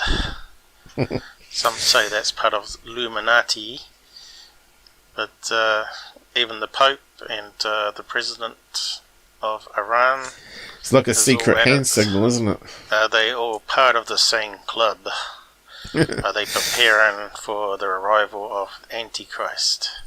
Of course, you could say North Korea leader is the Antichrist as well, and he's messing around with nuclear bombs at the moment. This website's talking about the religion of shaman, and that is ungodly and a religion in its own right. And you can have a read through there if you want and pause it. God has created us with a free will to choose him or to succumb to evil ways. You should know Satan uses deception and demonic spirits seeking our destruction through practices like shamanism or shamanism. So to finish off, here's a massive list of all the demons in the world. Yeah, that's by quite name. a big list. Some you will know, and some of them are related to non-Christian beliefs as well, and some of the common ones will be Incubus and Legion and So-So, which is a common one on spirit boards. Yeah. You can see the list is alphabetical, and so these are all the demons. pause and read all the different details there. Yeah, there's quite a few demons out there. But they say you're not meant to call the demon spirit by name. You may have heard some of the names used on various movies and paranormal TV shows like so we can get it bigger. Ghost Adventures and what's the other one? Paranormal State. Do you see any that you know? One called Legion on one episode, and it seemed to be terrorizing the lead investigator, following him around in his life. So I didn't realise there were that many demons. That's just crazy, isn't it? To you. Or the demons, at least. This per religion. Channel, so you got Jewish demons, Egyptian demons, demons, or ETs, Christian demons, angels, Islamic and some demons. have even said they are devils or demons. There's come Incubus. to destroy us, to take our souls. So are they light beings here to protect us and watch over our planet and try and guide us to better decisions? Or aliens really devils? Or could they be both the same? And could they be from multiverses? Some be devils? Yes, they could be. Different species of aliens. Or is it just that aliens also have demons and angels and religious beliefs? We don't really know. If they're just like a God-made being, surely they would believe in a God. And some have said that aliens believe the universe is their. And you can see it goes on. This list is big. Look, all these are demons. And we just got to the end of it then. And there should be Sozo. There shouldn't it? There we go. Mate, take years, but he will begin to speak. Yeah, it's quite interesting, you know, all this sort of stuff. It's kind of scary, though. Now, you know that I got the apparition form, and that looked like an alien grey to start with, and then it looked like a goat demon. Kind of creepy, but yeah. I've posted that already, haven't I? So we can close that down now. That's the right one. Where was that now? Go back to the normal page. Get it back to normal. There we go. Are you still there, Mike? So yeah, Nostradamus Marbus is a combination of Obama and Bush, isn't he? Who would have thought, huh? And what it says in that verse is there's going to be like another war that lasts 150 years. I think it said. I have to go back and re-listen to it. So that's yet to happen. So could it be that Biden is the one to start this? Maybe he's the demon that comes after Marbus. And who come after Marbus was meant to be Hillary Clinton, but that didn't happen. The deep state messed up there, and Trump got in. They weren't expecting people to be really aware on the net about Hillary Clinton, and so she didn't get voted in. But Trump got in instead, and so they're saying that Trump is the devil demon, but he's not in power, and there hasn't been this 150-year war. Instead, he created peace deals, right? He got peace deals with Russia, China, North Korea, and Iran all happening, right? And Middle East, pretty much. But all that got undone when Biden got in. And now we got all these wars suddenly popping up. So are these wars going to last 150 years? Don't know. Or will they simply end and there'll be another 150-year war later on? So yeah, just keep that in mind, what I just played you today, because it might actually have some truth into it. See what happens this year. This year could be the deciding year. Anyway, here we go for time. Feels like I spent ages on the multiverse theory again. So we're coming up to 2 hours. 2 hours on that bit. So who we got around there? Let's just check Rumble. Who we got out there? Anybody? Reckons we got 4. Let me just reload that. I don't trust that.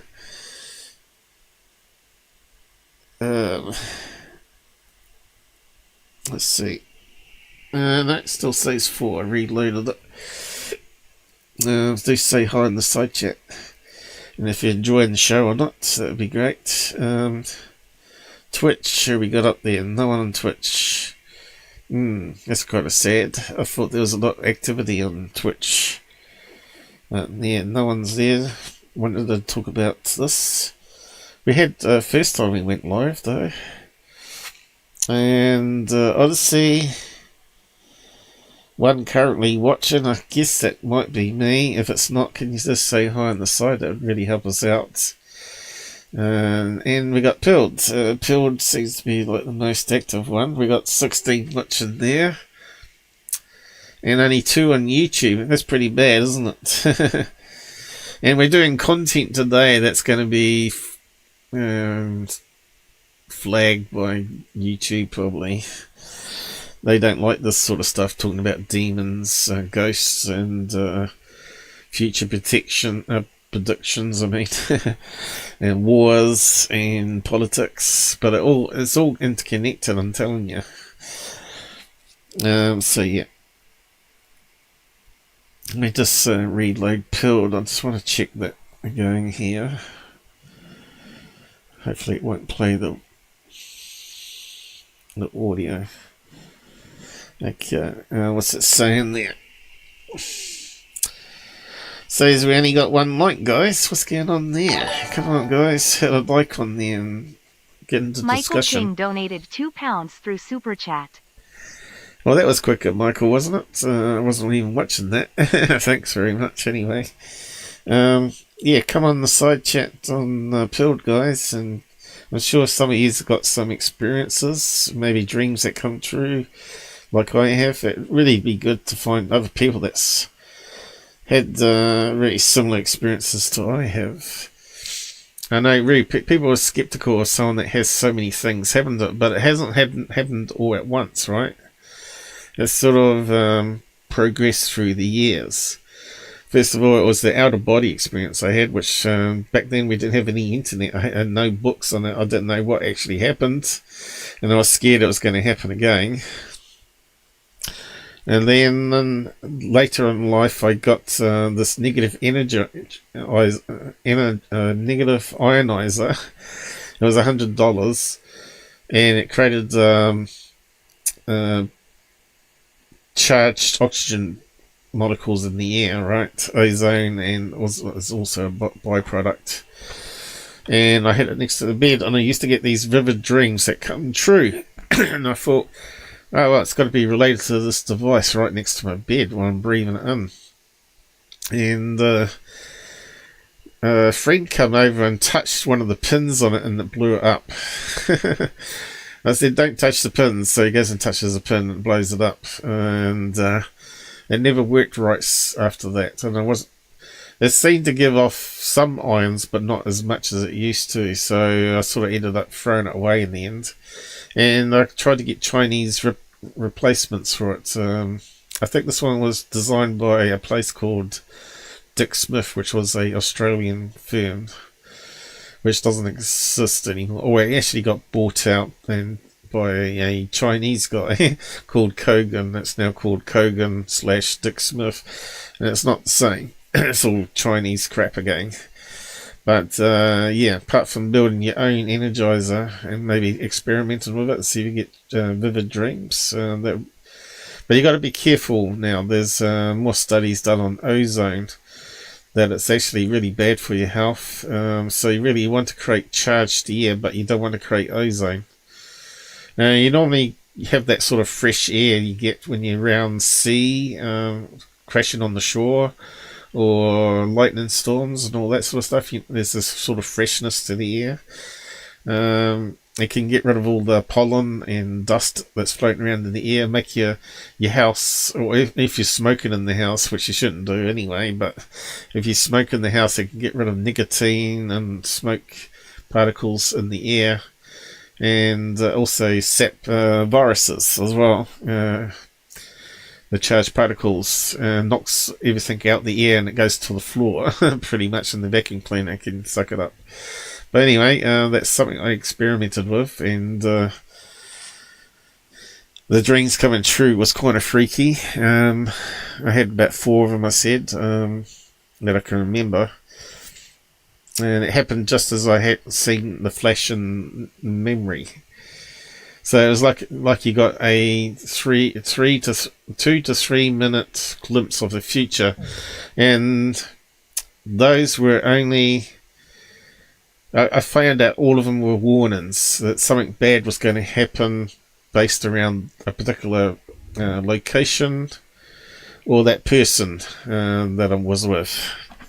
Something bad always happened. So these future visions were warnings to me not to be caught up with this person or girlfriend or whatever, because it was going to end up being bad. But anyway, you dropped off, Mike. You're having lots of trouble there with Jitsi for some reason. Yeah, I notice you go very quiet. You got that little tweak if you're using Windows. Are you using Windows, or are you using your phone app, or what? What are you using? Yeah, I know you're a smoker. I smoke in the room, and I know it's bad, but I have a load of plants. Yeah, you're trying to be carbon credit there. I grow pine trees in my bedroom that count carbon credit. It's sort of crazy stuff we've got going on in New Zealand at the moment. The farmers have to plant pine trees to counteract the cows farting. How ridiculous it all is. Now they put a satellite in space that's going to measure all the car farts over New Zealand. Yeah, the ionizers actually work really well. Especially if you smoke weed and you want to get rid of the smell in the house. So I was told anyway. So yeah, this is moving on. So let's look at some new ghost stories. Get away from my stuff, finally. Recap on my stuff, but it's well worth doing. Yeah, so we got explanations for why we see more ghosts on infrared than we do regular. So, but I might have a little break first. I need a little wee. So, go and grab yourself a drink and have a wee break as well. And I'll be back in a minute. I might just try the break one this time. And you are listening to the Out There channel. Make it a minimal window. You are listening to the Out There channel. I haven't played this one for ages, but it's going to be really loud. I'll put it in the background. Is it working though? Oh yeah. Let's see if we can end it when I get back. That was my old times I used to do shows, so I really need to edit that video. Okay, I'll be back in a minute.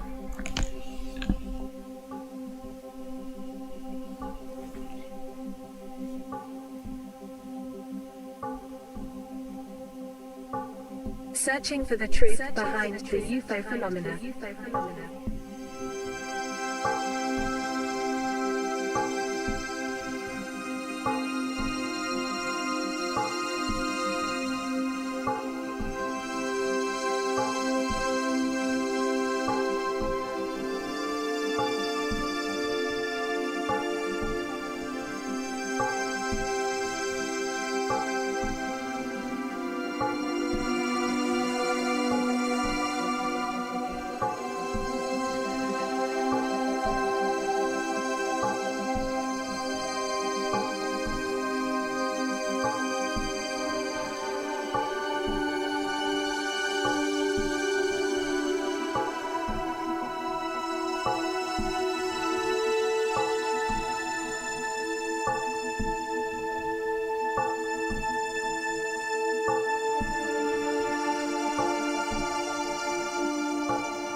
about the UFO phenomena is you really have to know what you're doing in order to provide real evidence.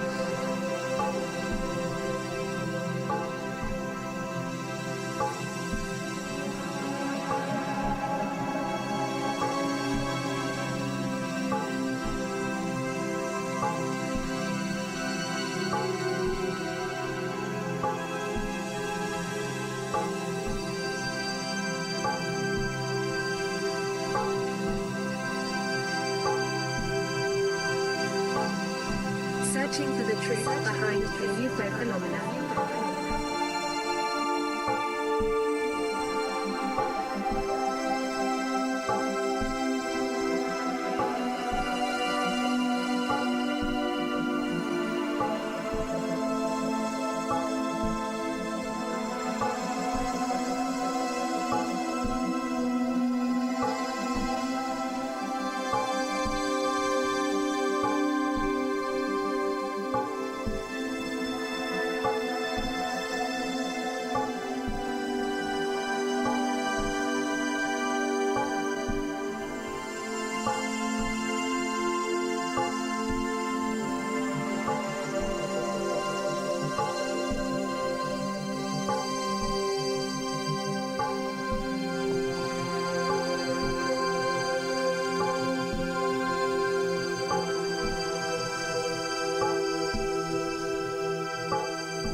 You are listening to the Out There channel.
Okay, that's a bit of a longer break than expected. I gotta see if I can stop this.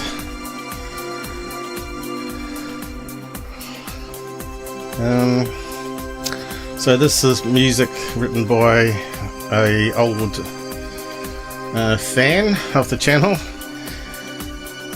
that got bored with UFOs and what I was doing. He wrote it on his own computer. I think that should stop it. Yep, there we go. Yeah, wit. And the pictures were from various places of aliens and whatnot. Alright, are you there, Mike, or have you gone off for coffee? I managed to grab a sausage on the way back. So we had some food. Oh, I'll just play this video here. Have a look at the so-called claims of ghosts on camera.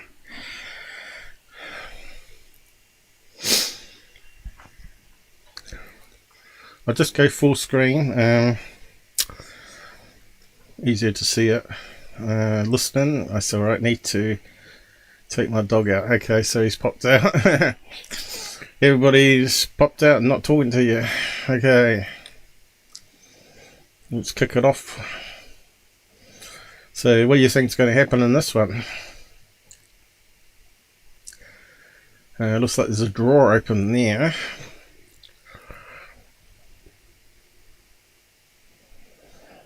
This comes from 7 News Australia, so I guess it's fair use. Something falling off the shelf.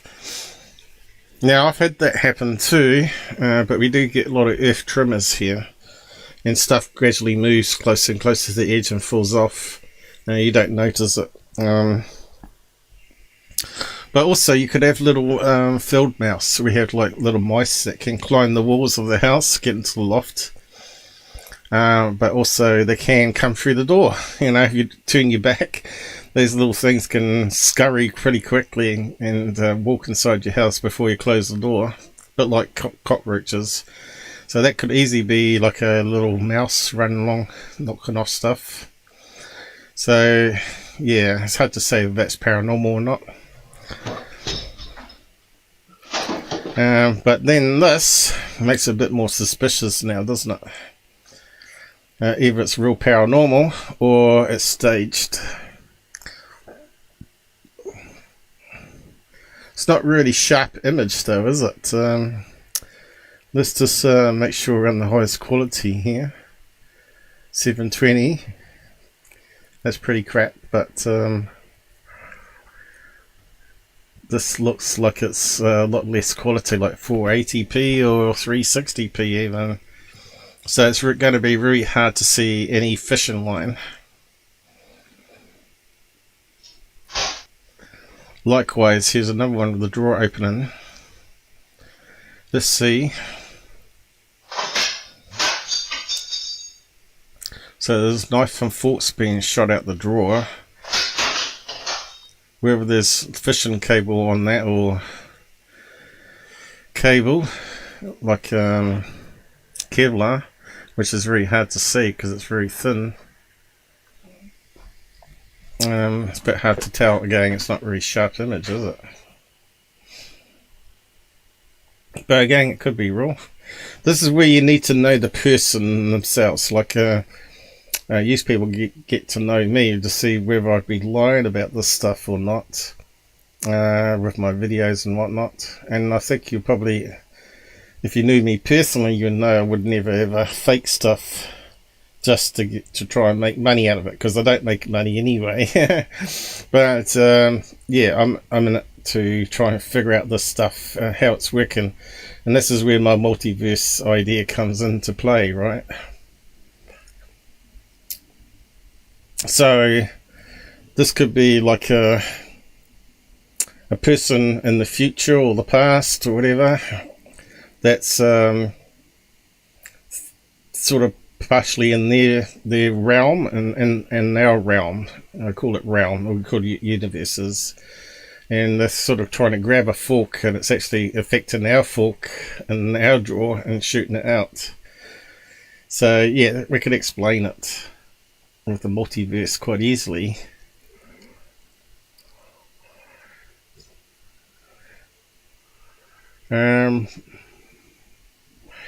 See, this is where you want cameras, and when I do my ghost hunting, I always set up cameras so that each camera can actually film the camera in the corner.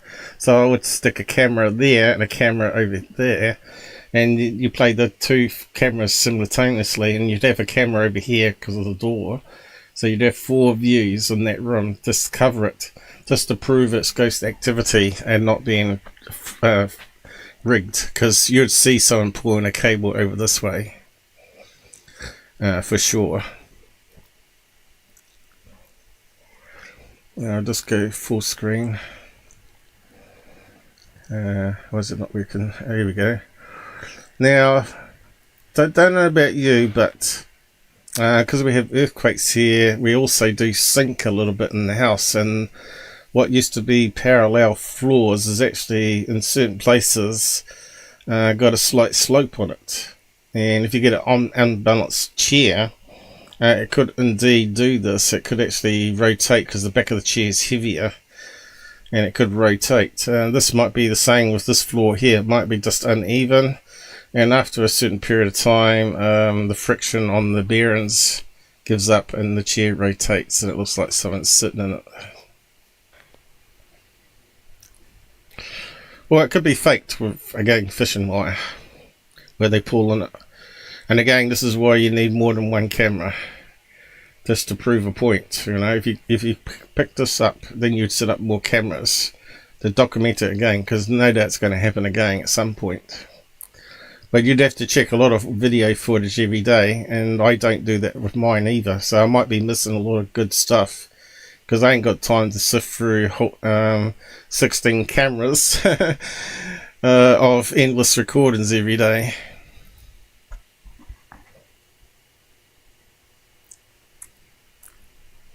Anything else going? Chair still moving.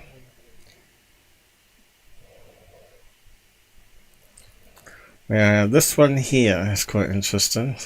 Did I play it again?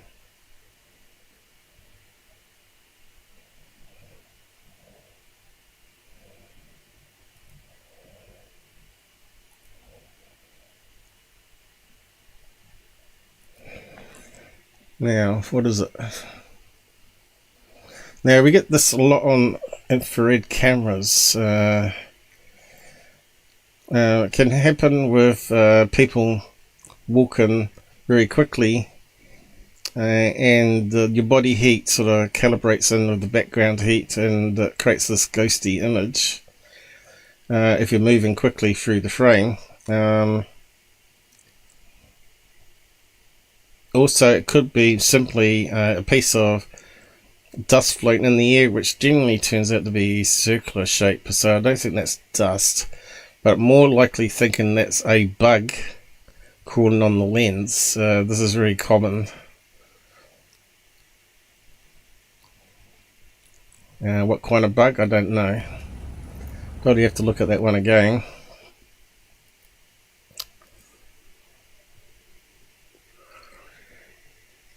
Could be one of those crane flies. We get them in New Zealand, where they've got the big long wings and skinny legs that don't show up, and then they walk across the lens from the top, across it, you know, a crane fly.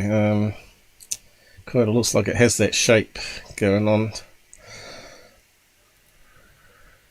Let's shrink that back down again, just to show you if I can find a picture of a crane fly.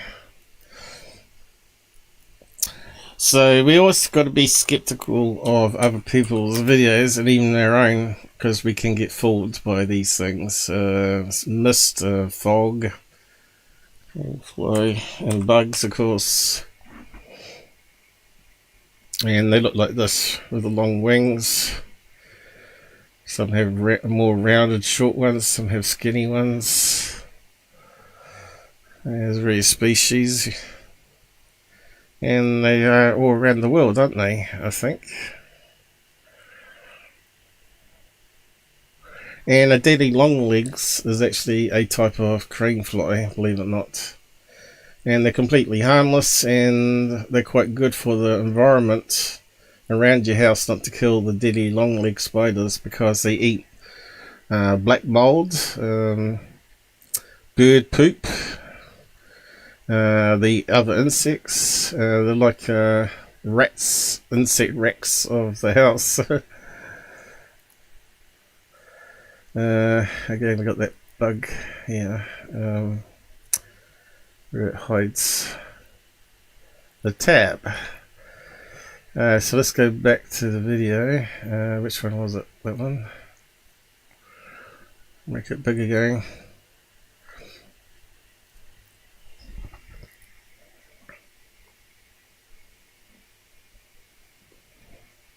And of course, in a garage, you're going to get insects. So we're in a car. Dash cam, I guess. They're more common now because accidents, and you get better insurance cover if you have one. Cheaper insurance.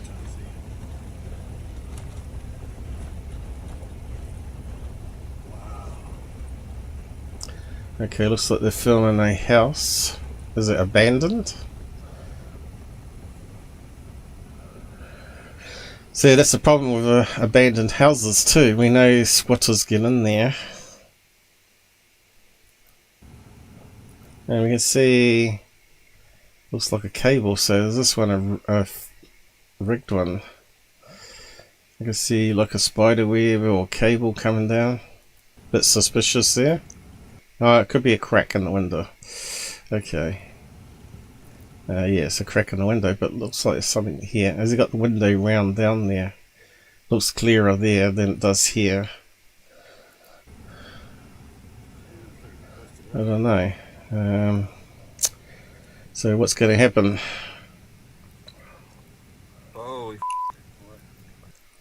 So it looks like a boarded up house, doesn't it? I don't see anything there. Was there someone standing there? Was there? I don't see anything there. Do you see anything? Oh, right. It could be a head. Is that what they're looking at? So why did he move it instead of keep filming? That's kind of suspicious, that one. So that could be a squatter. Yeah, look, looks like a person's head there. But it's not moving, is it?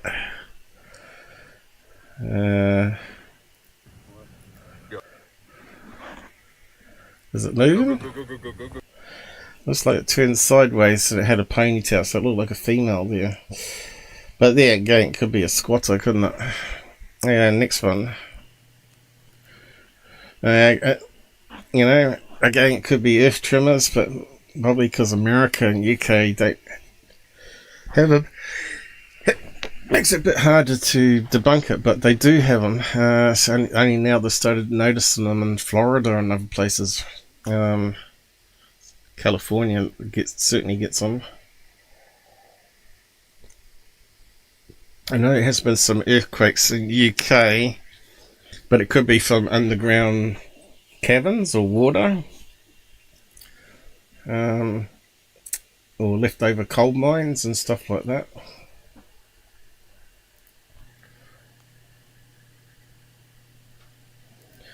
But the way that's swinging doesn't look like an earthquake to me. Looks like it's being pulled by a cable, I would say, but looks like it's being pulled by a cable, doesn't it? But the thing is, even on HD camera, it's very hard to see fishing line unless you've got a really bright light on it. We looked at that on the last live show with one of the UFO models on a fishing cable. We lost Mike again.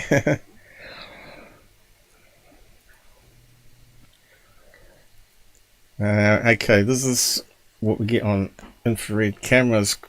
Sometimes if people walk in, they seem to disappear, or half the body disappears. And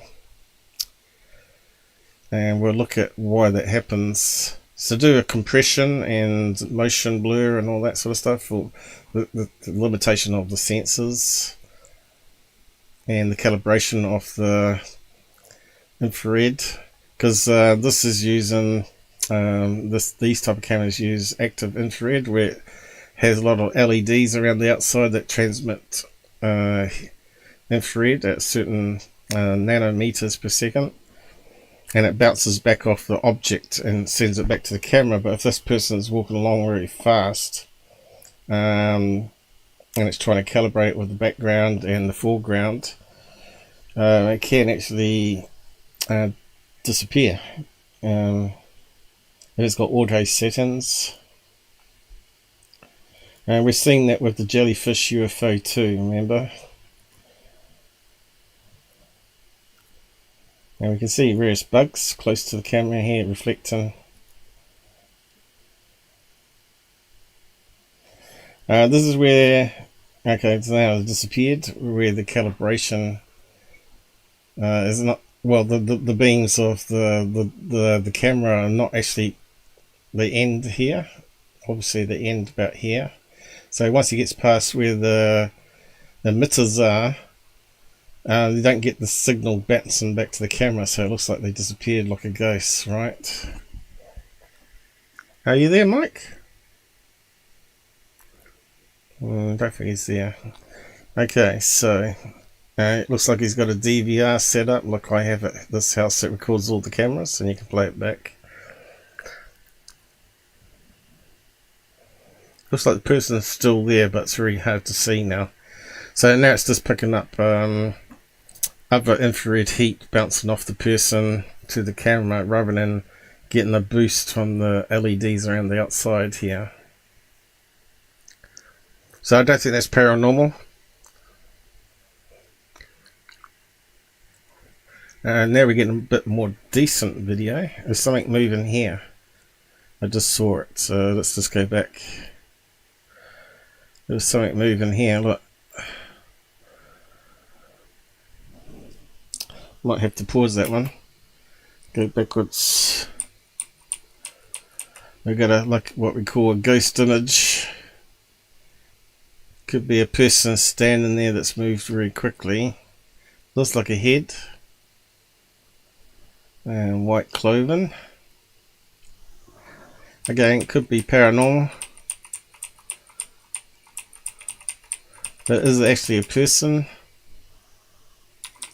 Starts off on that angle there. Looks like it could be a head there.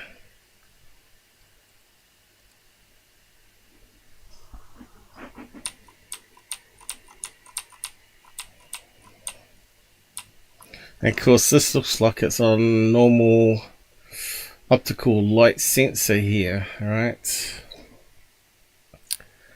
I don't think it's color night vision, but it could be, I guess, one of the newer cameras. So could this be also an insect right on the lens where it's out of focus and makes it look a big blob? That's possible. Again, we've seen that on my cameras with spiders and spider web.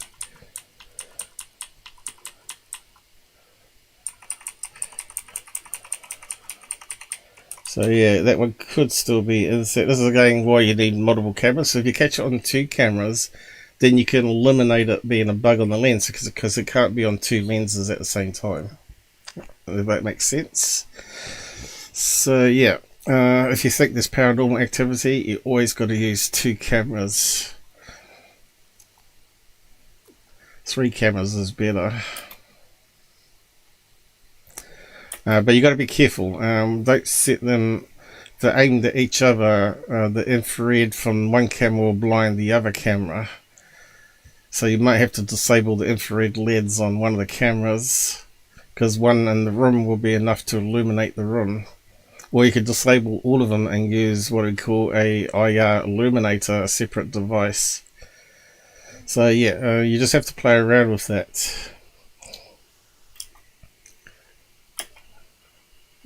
Did we see anything else? I thought I saw something in the middle. Let me just have a look at that one again.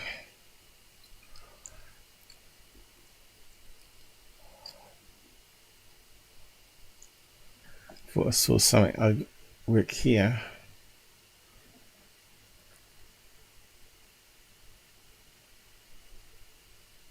Was there something there? I don't know.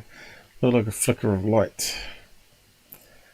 Something going on in the kitchen by the looks of it here. Light come on. Again, it's not a really sharp image, is it? Older camera. Can't see anything else happening there.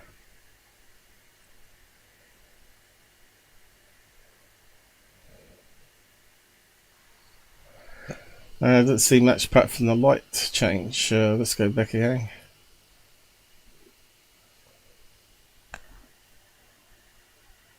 Well, I'm missing anything. Didn't see anything. There's something moving here. Again, it could be an insect dangling down from the rafters or on the camera. Let's just have a look.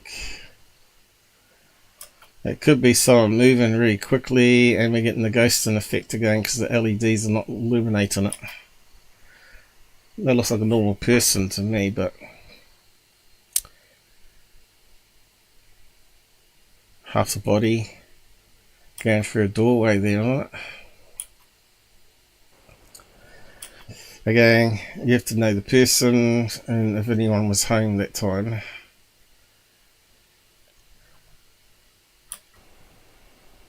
Okay, we got a person walking here.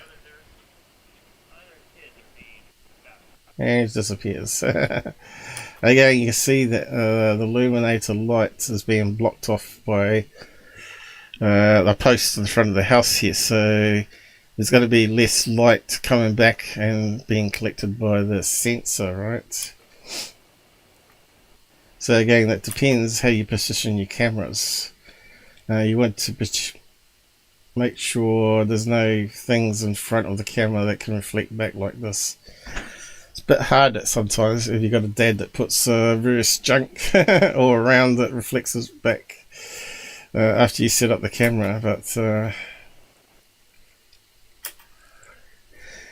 let's see, this one again is very dark. This one doesn't look like it has much illumination at all, but you can see we've got something really close to the camera here, but they're not really bright LEDs on it by the looks of it. Can we see anything? Did I see something there? There we go. Again, that could be simply a bug on the lens running across again. It's not as good as the apparition that Ben Hansen caught during his show. That was a really good one of the old-fashioned nurse. You know, you could see the dress and everything, and you could see items in front were blocking her, and the items behind were actually transparent. So that's what we want to use as a benchmark of what a real good ghost images, because it can't be just a bug, and it can't be ghosting or compression artifacts happening. Not in his footage. It was just too long and clear throughout the whole clip, in my opinion anyway. And it triggers a smoke alarm, is it?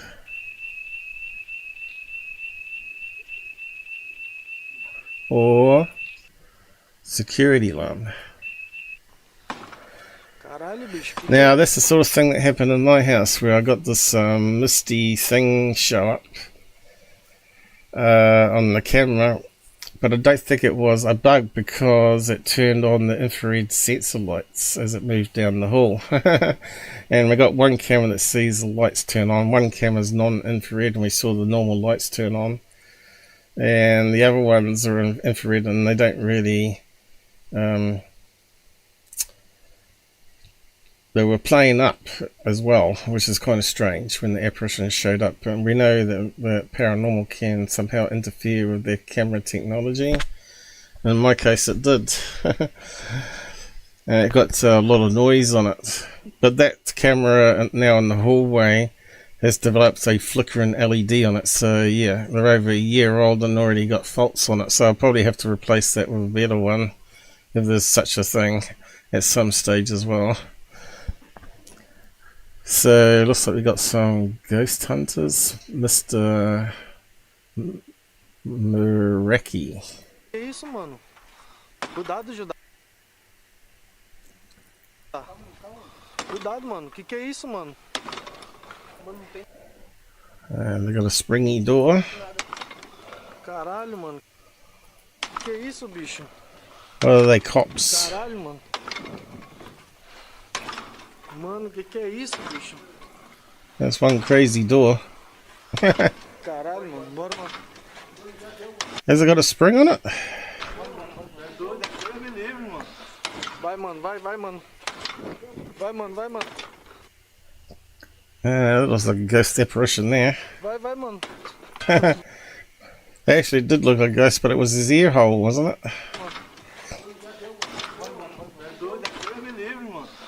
Vai, mano. Vai, mano. Vai, mano. Overexposed ear. Vai, mano. That, oh no, it's a torchlight. Reflecting off the... There's his ear there. Yeah, it was a torchlight or something.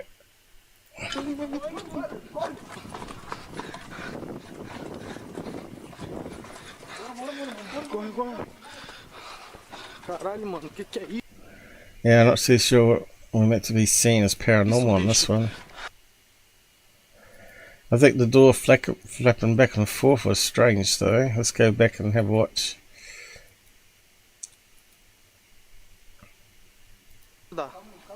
Cuidado, mano. Que é isso, mano?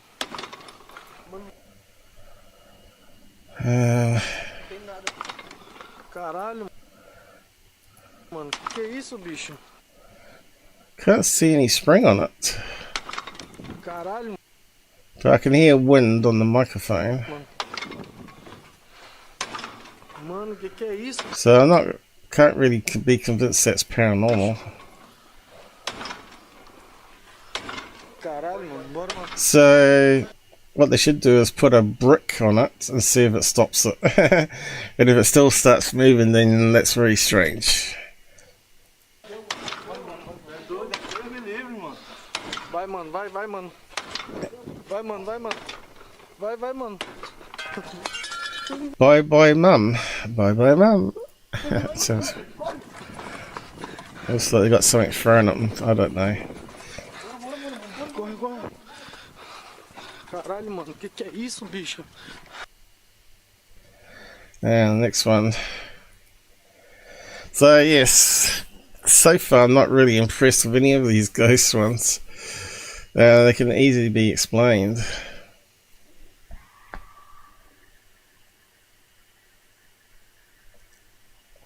Did I just hear something in the background?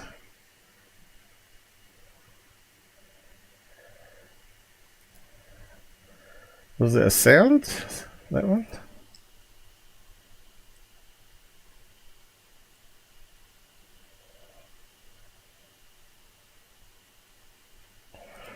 I don't know what that one was about.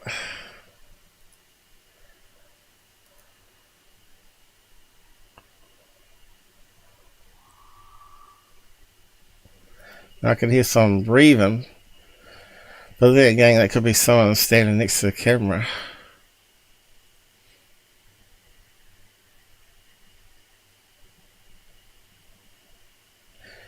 They should at least have some writing on the screen. Watch out for so and so, or listen out for the thing. Is there something in the door here? Let's just go back. Yeah,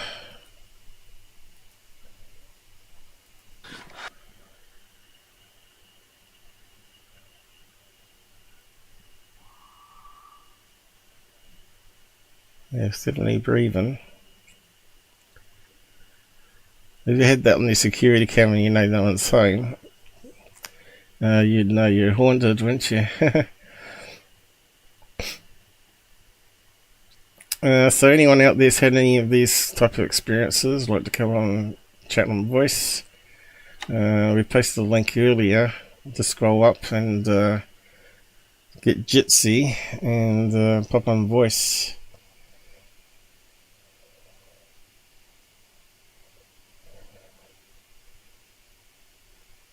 There must be people out there watching today that had experiences, surely. Well, I'm not sure what we're meant to see in that one. Okay, next one. Looks like someone's sleeping.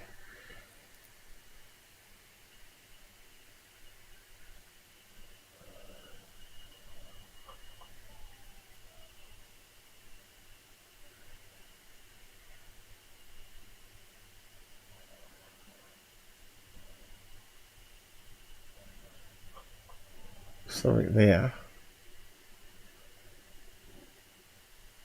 Let's go back on that one. Could it be simply a cat that's not being picked up?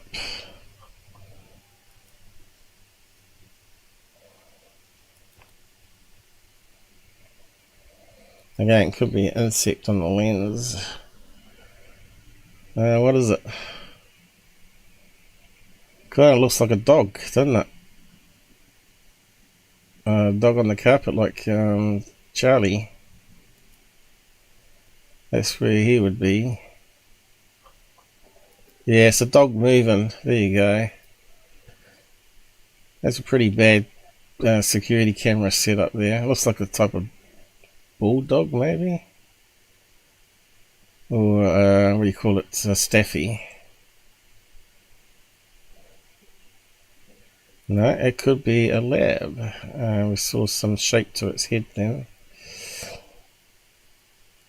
Unless it's meant to be a dog and it's hearing something. And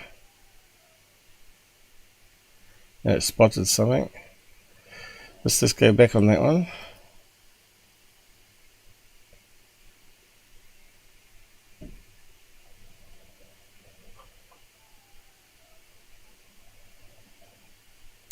I think it's meant to be a dog. And if you have a look, something flashes on the side here. I think that's meant to be a dog. And something happens here and it wakes up the dog. Well, the dog's detecting something.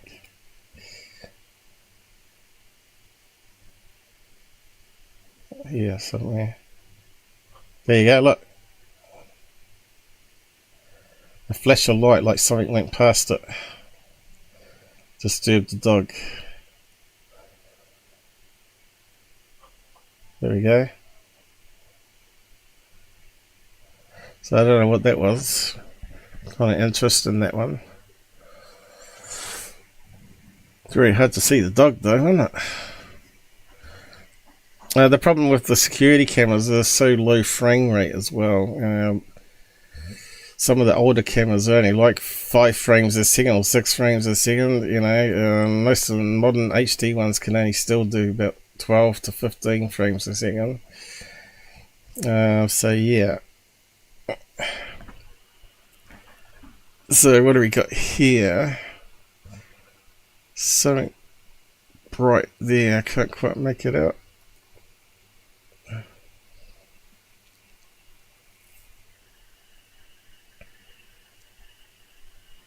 Anything moving? I didn't see anything. I was expecting it to show up there, but maybe it doesn't. Can't see anything in that one.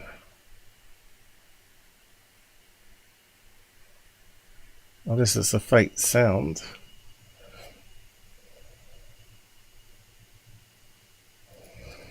Did anyone see anything on that one? Because I don't see anything on that one. This is why they need little captions to say, look out bottom corner of the window or whatever.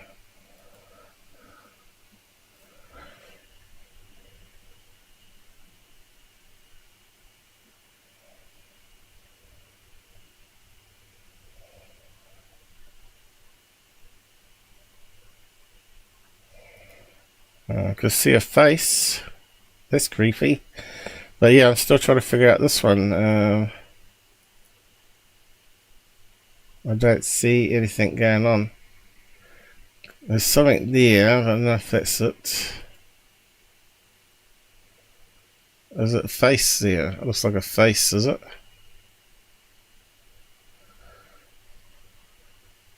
I suppose that's it, and then now we got this one here. Looks like the old hag. That looks like the camera though.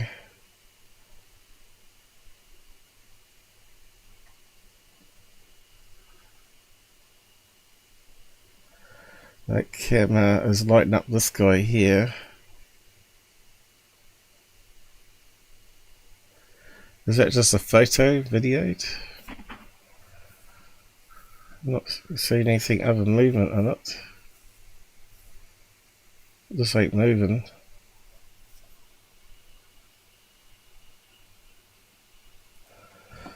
I think that was just a photograph.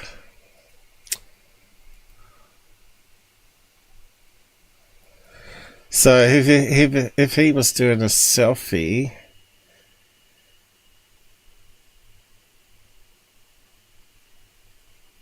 would expect the reflection of his.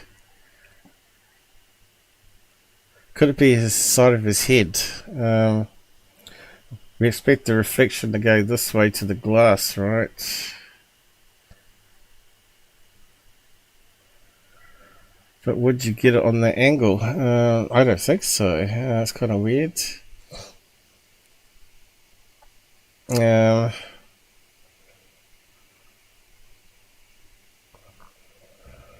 That's got to be him holding up the phone. Is that him there? There's your shadow.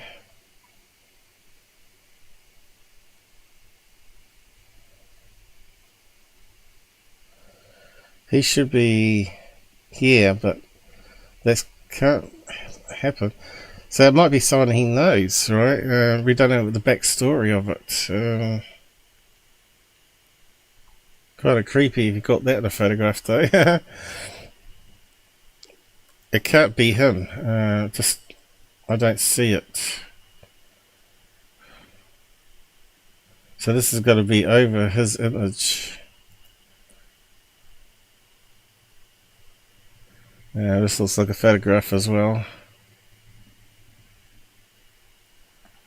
Lady in white.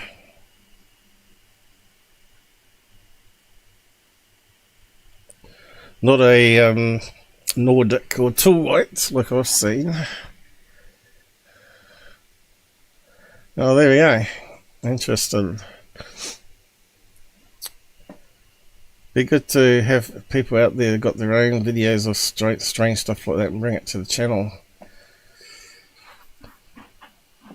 And they can tell us about this backstory on it, which makes it a bit more useful, I guess. Where did Mike go? Is he still there?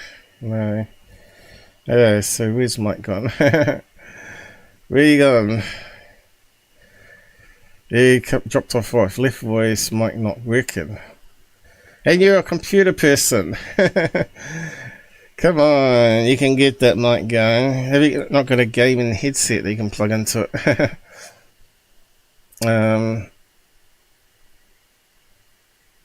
Back had to take care of some RL stuff. Real life. Okay. Yeah, it's a bit of a shame only you come on, Michael, but it's better than no one, I guess. Let's see, who's out there? There must be some people around. Let's have a look.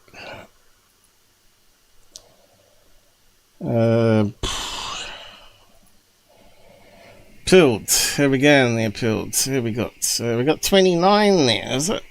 Or was it 23? 23, I think. My eyes are a bit blurry at the moment. Have we got any more likes? Come on, people, you can put a like on the show, surely.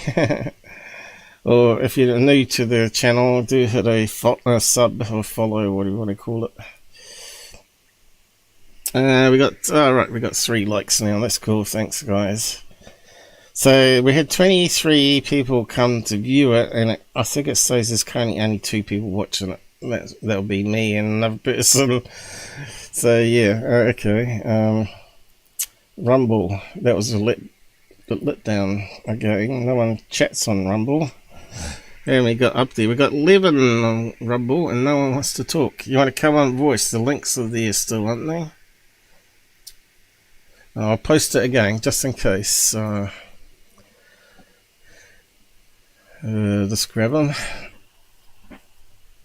This is a special show I do where I only do open lines. Normally I don't do open lines, but this is one where you can actually come and talk about paranormal today, and next time it'll probably be on UFOs. You'll be able to come next time and talk about UFOs, aliens, or whatever. Not many people want to talk about their abduction experience, unfortunately. Okay, let's just post this. Come on, side voice.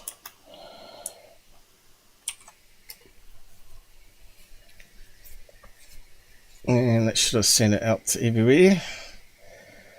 YouTube, Pilled, Rumble, Twitch, and Odyssey. I don't know if anyone's on Odyssey. Let's have a quick look.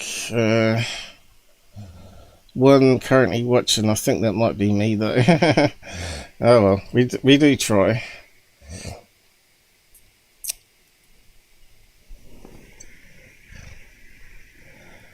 Yep, it did post on Pilled, that link. Odyssey, yep, it posted it there. Twitch, posted it there. We still got 0 watching, and we're at 2 hours and 44 minutes there. Anyway, on to the next bit then. We got a load of ghost stories we can have a read off. I might just close this one down. Was it that one? Close that one down. Alright, explain ghostly figures on CCTV and why you can't trust security cameras. And here we go, we've got the ghost lady, is it? A video went viral this week which has been described as a holy grail of ghost footage. It shows what appears to be a mysterious figure that drifts in and out of visibility before suddenly vanishing. At the beginning of the clip, just the figure's legs are seen walking onto view.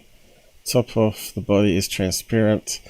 Now, I saw something like this with my own eyes, and I didn't have a camera set up in the room at the time, and my dad come into the room and didn't see it either. So this is why I believe either they can control who sees them, or you have to have the right brain configuration, some part of your brain that can interpret these things that other people can't see. So yeah, this is why I'm in it. I'm just still trying to figure out, and I'm also trying to document it. Now, I have caught one figure on camera once I got the cameras installed, but it's not really good. But it proves to me that what I saw with my eyes could be picked up by camera.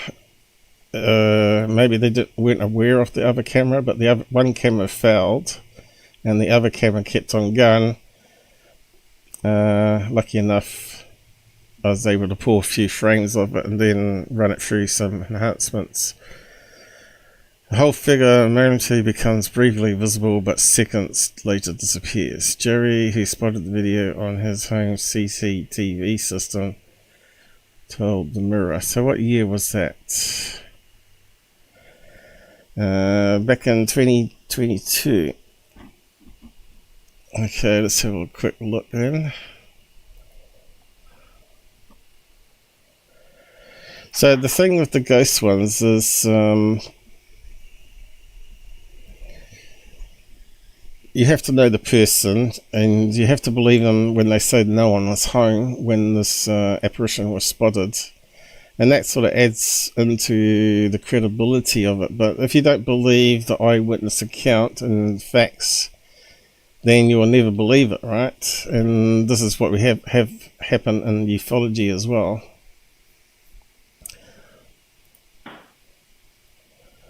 Now it looks like a kid or something walking around, is it? I don't know. Do they play it again?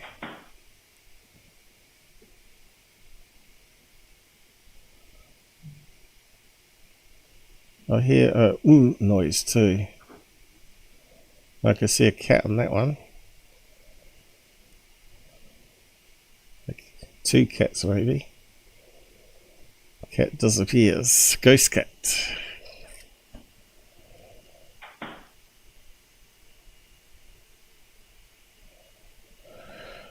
So, what's the explanation for it then?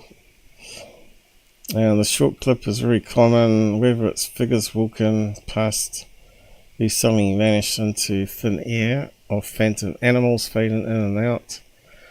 But there's nothing paranormal about it. It's actually caused by the way that these sorts of cameras work. It depends. If the house was locked and you don't have cats, then that would be a different story, wouldn't it? Most security systems store the video it captures from its multiple cameras onto a hard drive, but raw video files are very large and take up a lot of space, so the video is compressed. Compression is a little complicated, but a simple explanation is that each frame of the video has a limited amount of space on the hard drive available to it. This is known as the bit rate. The video encoder tries to use the allowance of data storage per frame as effectively as possible by blocking together areas of the same color. So that's the problem with black and white in IR video though, because unlike color images, there's going to be huge blocks of data that's going to look the same, and it's going to compress it, and it's going to lose information, right?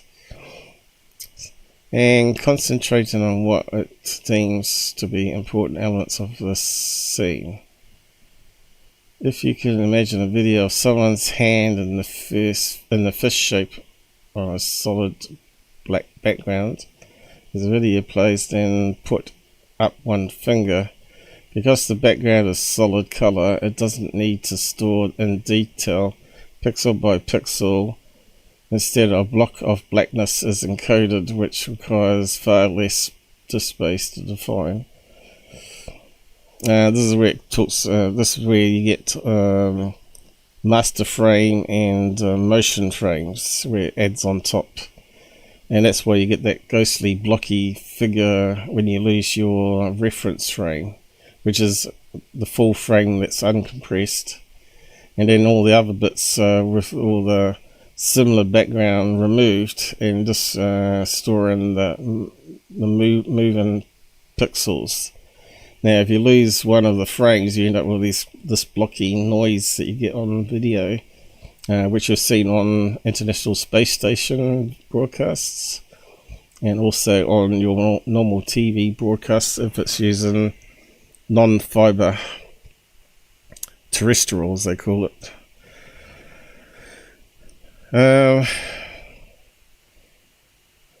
So it can just refer back to the key frame, the master frame. So this means that the majority of the available bitrate can be used to accurately store as much visual information as possible about the moving finger. This usually works pretty well, but sometimes a moving object can be similar to the background color or objects. It passes, and encoder assumes it's all part of the same object and saves space by treating it as one block of the same color. This becomes more apparent in the type of night vision footage captured by CCTV cameras. When in night vision mode, the footage is normally grayscale. This means that light colored object will become light grey, while the dark colored object will be dark or black. Therefore, a person in light blue clothing walking past a light red wall could end up looking like a person in a light grey walking past a light grey wall. This makes it harder for the video encoder to tell the difference between the person and the wall. So I'm not sure if he simulated this just to make up the article to show you.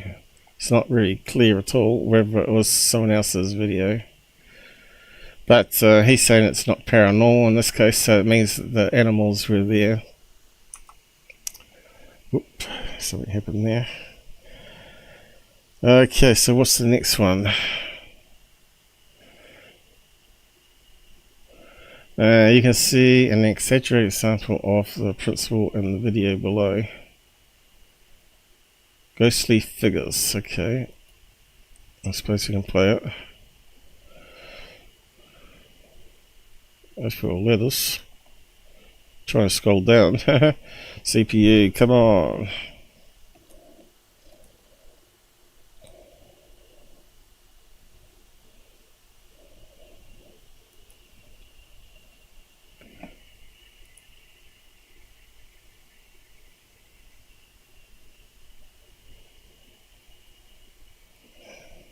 Okay, got a dog,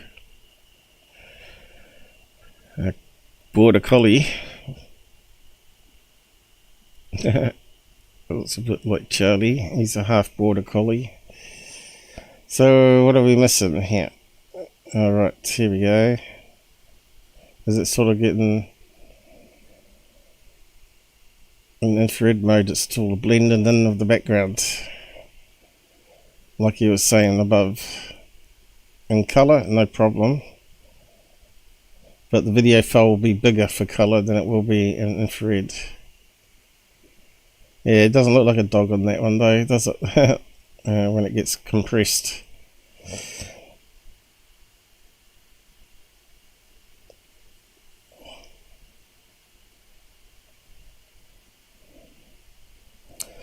Anyway, I'll post a link to that if you want to have a read about going and have a look at the videos. We've got to understand the camera tech limitations to know whether it's real paranormal. But I say set up cameras, several cameras, and also have one on normal light as well as others on infrared. And it becomes really good evidence after that point. Problems with IR compression.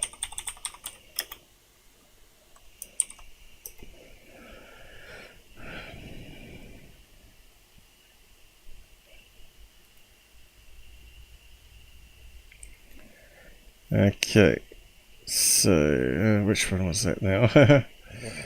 We've got so many things open here. Okay, that can go.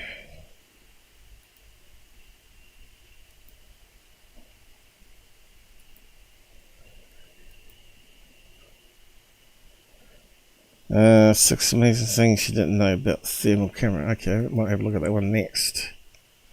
We'll have a look at these. We'll have a look at these other ones before we look at the ghost stories. Okay, so we're finished with that one.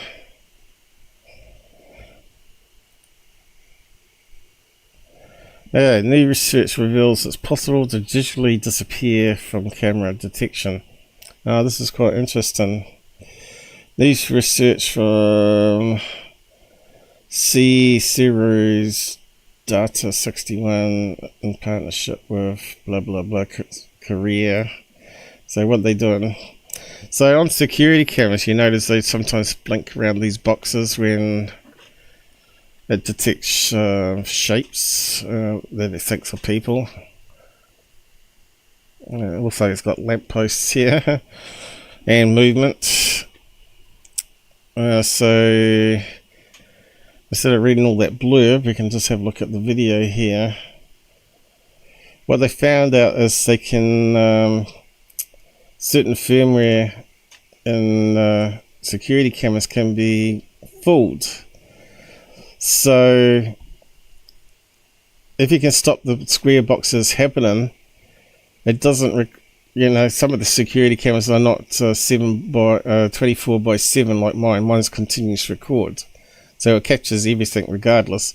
But a lot of people, to save space on their hard drive and to stop it recycling too much on big business, especially business work sites, they set it to only record when they detect motion.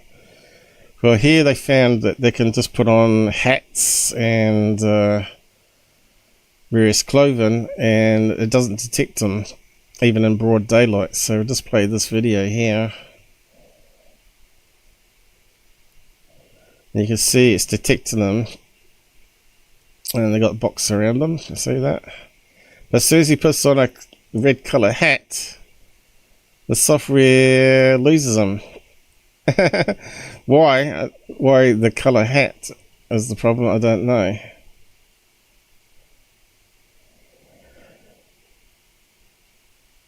How to defeat a camera with a hat.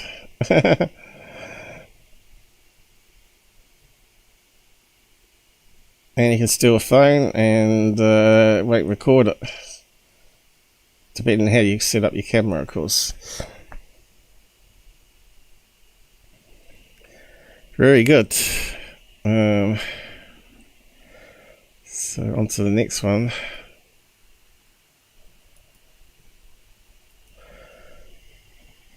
What was that one? Oh, that was that page. Okay, I'll just close that one. Stealth sheets. So they found another way and they can hide themselves. Stealth sheets can make you appear invisible to infrared cameras. So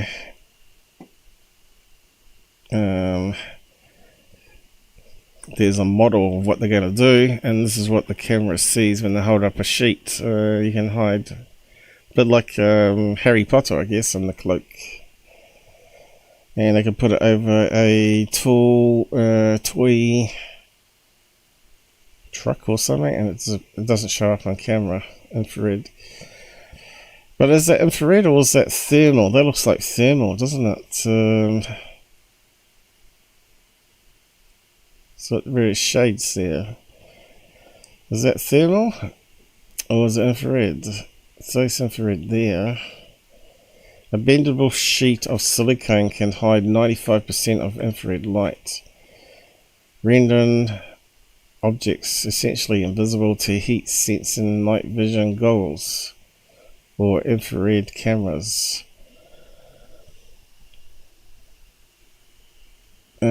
Black silicone is made by growing silicon crystals at various heights on a silicon wafer, creating what looks like a dense forest of needles.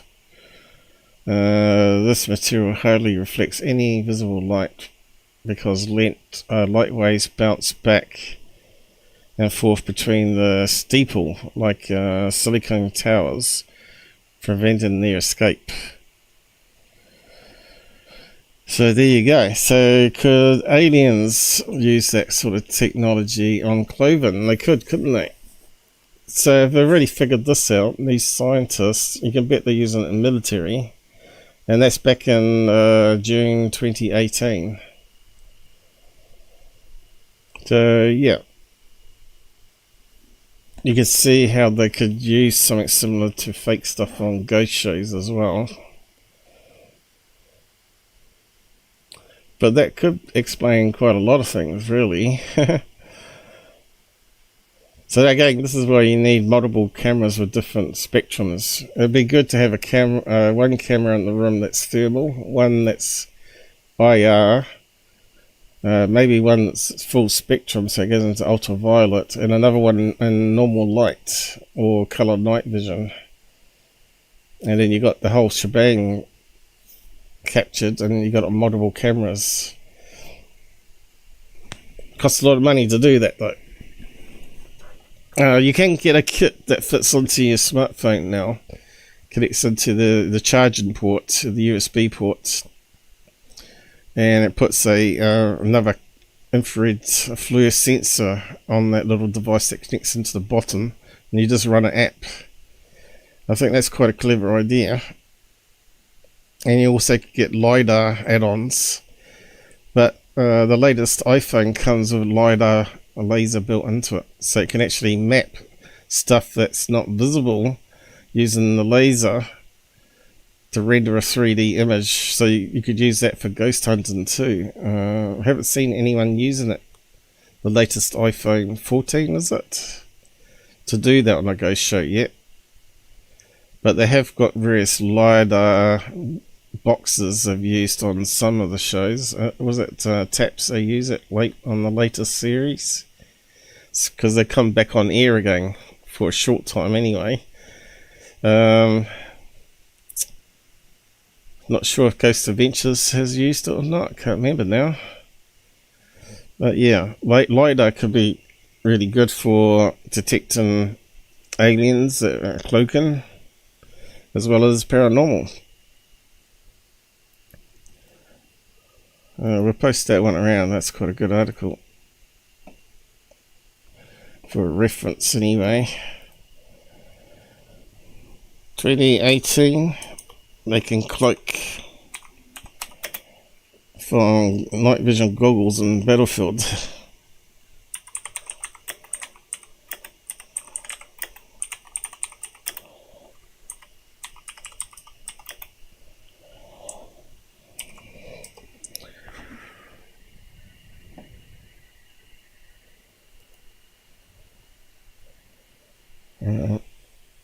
Yeah, so I suppose we've got another hour left we can do.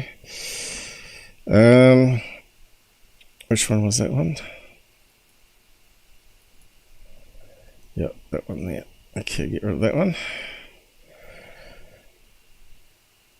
That's why I didn't like this thing, because when you select a tab, it should change the color of the tab you select, right? I might have to find another thing. No one thinks about these things. So it should be a different color. Instead of it sort of being, you have to zoom in just to see a slight raise in it. Anyway, maybe I could zoom in and just check. Okay, what we got here.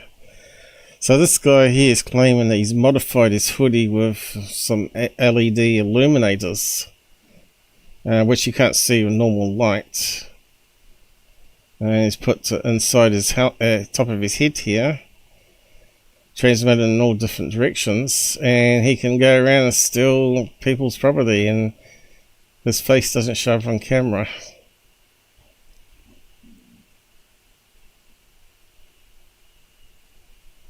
Like so. And he can make it blink, and it really drive you crazy.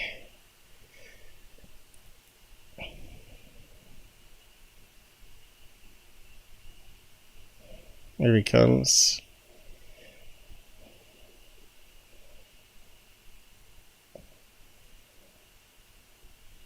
He's got it on his head. So yeah, this shows you can fool security cameras with stupid infrared at least. Night vision cameras are going to be less hard to fool because you can set them up to trigger on normal light or have other security lights that come on, and you can start videoing on normal light. So you still would have to wear a balaclava over your head so you can only see your eyes through the holes or whatever. But there's always a ways to defeat things, right? But your camera could still pick up that movement there, right? It will detect that as movement, and it could send an alarm to your phone saying that there's movement detected outside. And you could calibrate it for human figure rather than cats and all that sort of stuff, because it'll be waking you up all night long probably.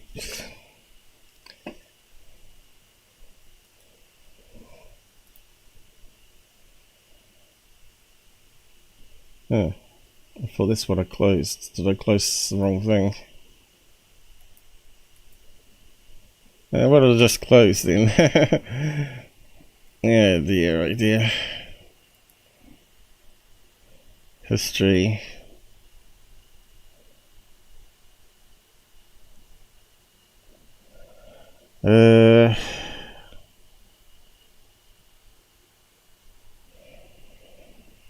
what recently closed, don't we?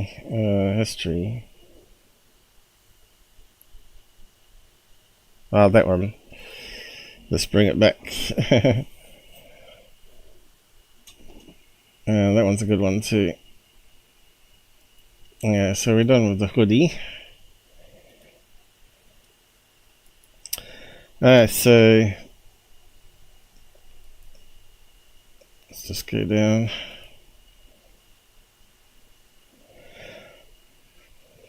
So let's let some pop-up ad.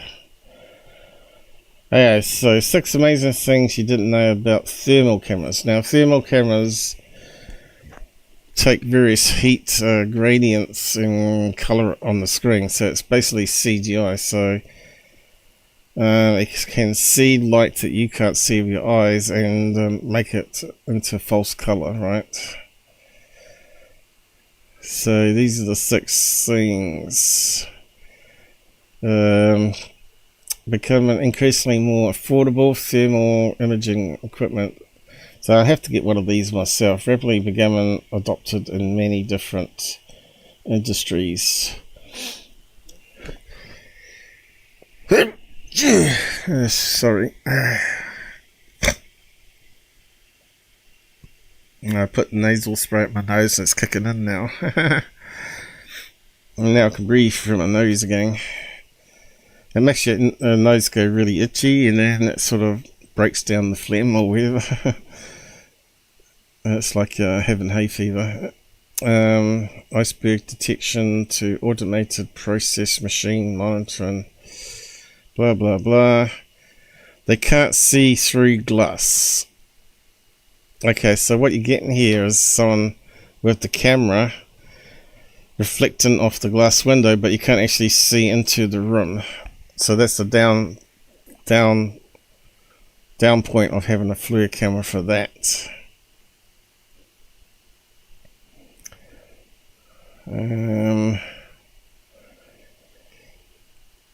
It's nearly impossible to hide from a thermal camera, unless you're behind glass, of course. And people cutting wire there. As the thermal camera doesn't rely on visible light to create the image, instead using heat, which is basically what I just said. Absolutely everything can be measured using thermal cameras. Everything, huh? So we got gradients here of temperatures, black to red being the hottest. I know, white being the hottest. And black being the coldest. Purple being the next coldest, I guess, followed by blue, which is on the outside of the air here. Then it goes green, then light blues. Yeah, it's quite clever. Ghostbuster, not likely. Now, I don't agree with them on this one, because they did a debunk of it straight after, saying, oh, could it be a reflection of our camera in the side cabinet? This was one of the early episodes of TAPS, Ghost Hunters, where they were using it in a Civil War fort, and this looks like a Civil War person there, you know, with the collar and the gun next to him, and the flat caps that they used to wear, right, with a little peak on the front. That looks like a Civil War person rather than someone holding a camera. And I think that was a handle on the door that was quite warm. So this image faded away, and so they went past it again, tried with the same person. I think it was Jason. No, it wasn't Jason, it was Grant. And they couldn't get it duplicated. So if it was a reflection, you think you'd be able to duplicate it. So I think maybe this one was a real apparition, maybe standing behind them, that reflected off the cabinet heat. This one at least has the gradient on the side, so you can see the black is at the bottom, like I was saying, then purple, and then all the way up to bright white. That sort of makes it a bit easier to work out. And it probably has like a scale somewhere where it tells you the color range, being Celsius or Fahrenheit. What's this one here? They can't see through walls. There you go. Can't see through glass or walls.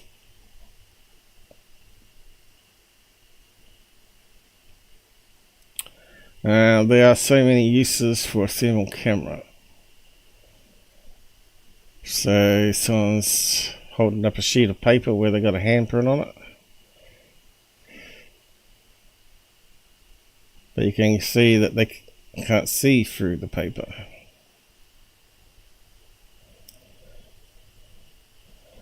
Don't they use it in fire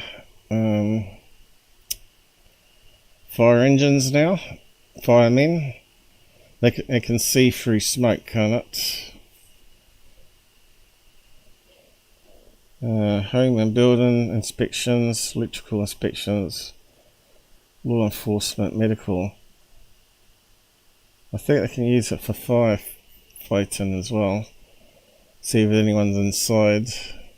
Let me just have a look.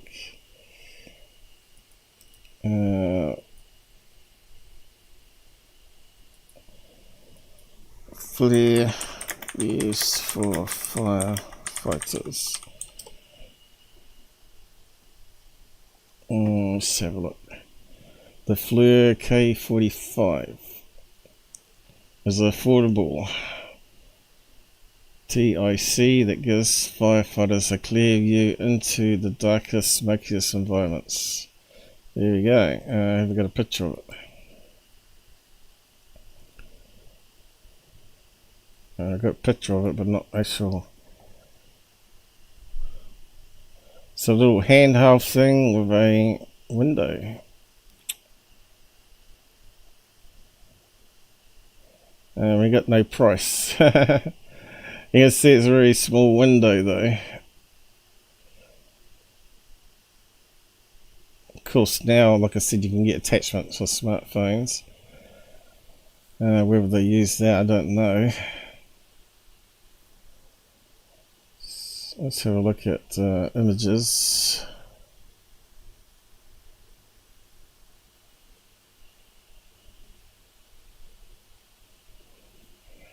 Looks like it's small enough to clip onto a belt though, doesn't it? But you think they have one on the helmet over one eye. And they can flip upwards. I was hoping to see a demonstration of it looking through flames and smoke.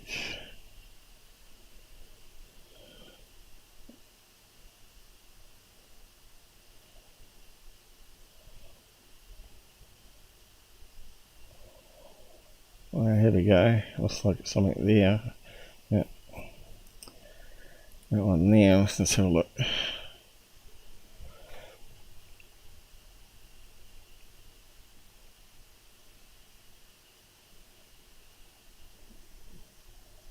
Yeah, you can certainly see a body on the floor.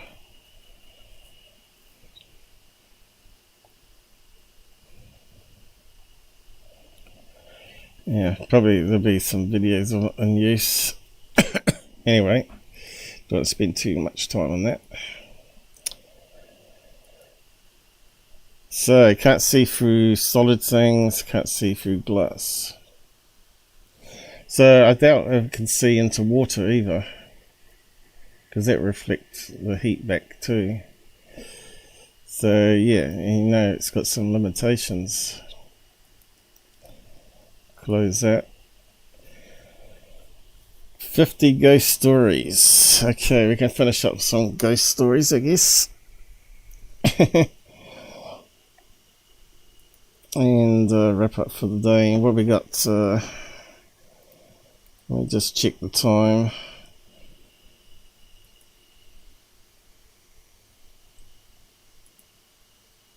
Twitch is normally pretty good. 3 hours 17 minutes. Oh, we got one person up on Twitch now. Hello there on Twitch. The first person we're seeing there. Say hi in the side chat if you want. In fact, I haven't checked lately, so we'll just shrink it back down. You want to come on voice? Anyone that's out there still got the voice open, and maybe you got some your own stories that would be better than reading out some here. So let's spend another half an hour. Let's see, half an hour, yeah, maybe, or 40 minutes. If you truly believe in ghosts, you probably have a creepy as all heck personal story that acts as your main reason for believing. Yeah. Let me tell you, those stories are spooky.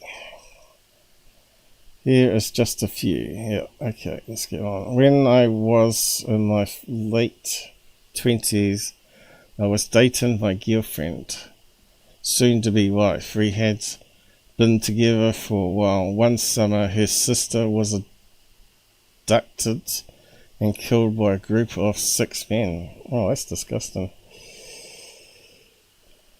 Okay.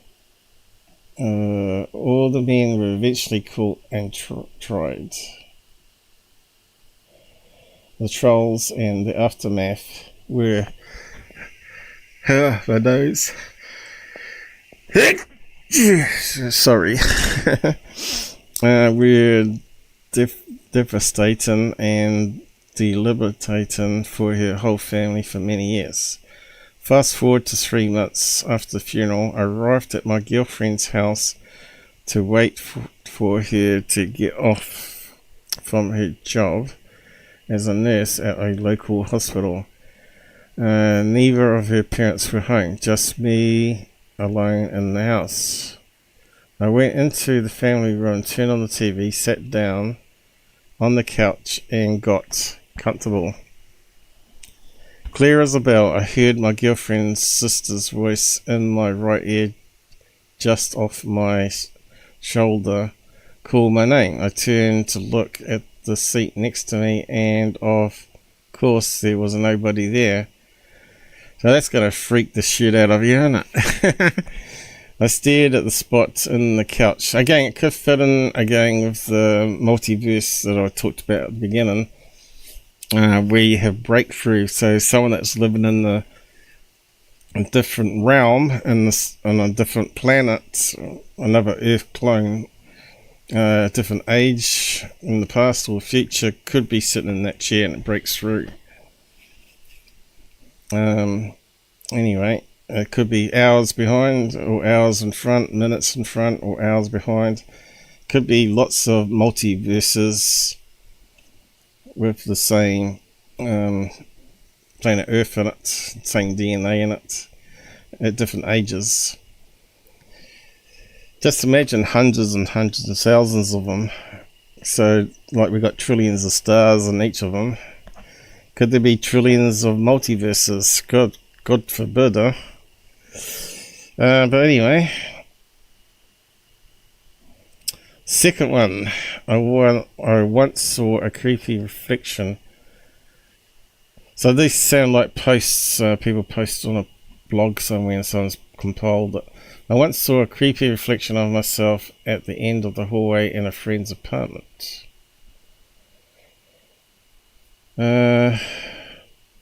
Later that night, when I asked about the weird mirror, he told me there were no mirrors in the hallway. Again, that fits multiverse again. During the time my grandma passed away, my husband and I were having a lot of money problems. A few days after her funeral, I started to dream about her. She always told me in my dreams that if I needed money for anything, I should just check under the mattress. I ignored the dreams, but they kept repeating again and again. Well, surely you would check under the mattress when you make the bed, because sometimes you fold the sheet under the mattress. I suppose the old-fashioned beds especially, but I suppose we have like these clip-on sheets now, so you don't tuck it into the mattress, so I guess that might be what's happening there. So I decided to take a look under her mattress, and guess what? I found 1,500 in Mexican pesos. So that's like $150 US, is it? I have not dreamed about her once since I found that money. Well, it's not really much money. They said 15,000. Let's just check that though.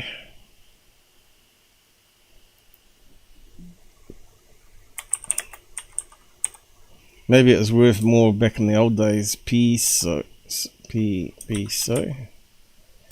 to US. What's the abbreviation for Mexican money? MXN, by the looks of it.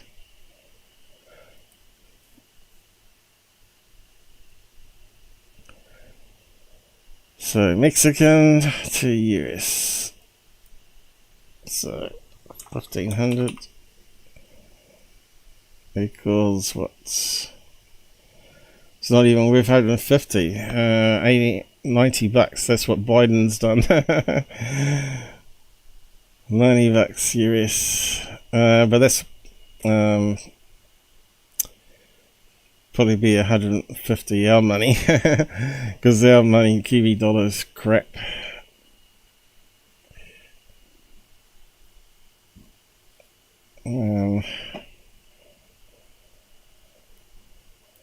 I'll just check. I thought I saw something moving. Yeah.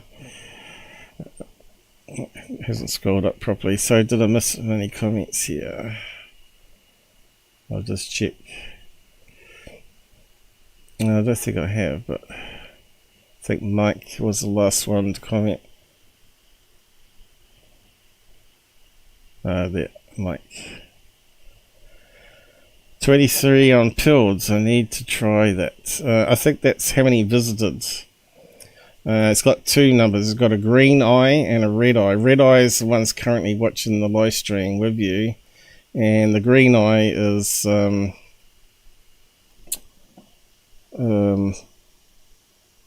many have visited and left. Maybe watched a bit of it or hour of it or whatever. So yeah, let's just quickly check that. 23. It says now 28 for me and 3 watching. So you're up there on Pearl Day, you have to join to be able to post a comment though.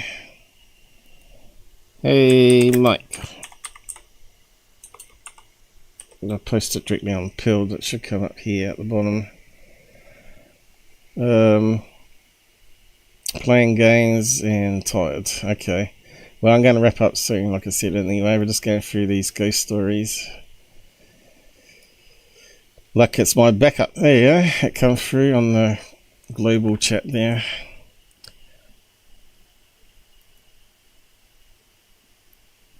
So, probably do one next weekend again. Openlines. Hopefully we get more and more people subbing and following and getting brave enough to join on voice, because it makes it look better to hear other people's experiences, or if they don't believe or whatever. Yeah, so next weekend, I think the weekend after, we got a function we have to go to, so I won't be doing one next Friday night. So yeah, on to the next one. In high school, the place I worked at, just get this right, because my eyes are not terribly great at the moment. That's why I wanted more people on voice, so I didn't have to do so much reading. I could have a more relaxing chat about paranormal, but yeah, it hasn't worked out that way really. It's me that does all the talking. And Mike's mic wasn't working. Mike. Basically, giant gymnastic classes were also held there. One day I came in and a girl I worked with was freaked out. Okay. Now, we had a guy join our channel. What was his name? He was on Discord for a wee while in the early days of the channel. He said he gave some really interesting stories of his that he could actually see as a kid. These little black blobby things that would run around the walls and the floor, and no one else could see them. And as he got older, more paranormal happened with him and growing up. But when he went to work one day, they followed him, apparently, and that the people were like pickers or packers, where they collect various boxes and stack it onto a container thing for a forklift, and all of them saw this box, heavy box, lift up in the air from the thing they were stacking up on and drop on the floor. And they all looked at each other and said, "Did you see that?" So he had some really interesting stories. What's the other one? He said he worked as an auditor for banks or something like that. He worked for the banks anyway, and he was given the job of going into the basement of this bank and checking out the files or something. Anyway, they were sitting on a stool inside the bank foyer with his mate, waiting for permission to go down into the basement. And they said they could see this like a predator uniform thing flickering, heading towards them. And they looked at each other and didn't say anything. And then they kept staring at this thing. And this thing went right up to him and bent down and looked at him. And all they could see was this outline of this like a clear jelly illusion. And this thing was staring at him, thinking whether it could be seen or not. And then it turned and walked off towards where they were going to go into the basement, and it went into the elevator or whatever and disappeared. And they turned to each other and said, "Did you see that?" And I said, "Yeah." "Did you see it? Describe what you saw. Was it this and this and this?" And they compared what they both saw, and they saw exactly the same thing. And they said, "What was that?" And they thought maybe it was some sort of military cloaking, just like we were looking at that silicone blanket thing earlier. And that's should have stopped most people seeing them, but for these two people that see ghosts, it didn't work. They could see the outline of it, and obviously this guy walking into the bank using this cloaking knew that they may have possibly seen him, but couldn't work out why. Is what they were thinking anyway.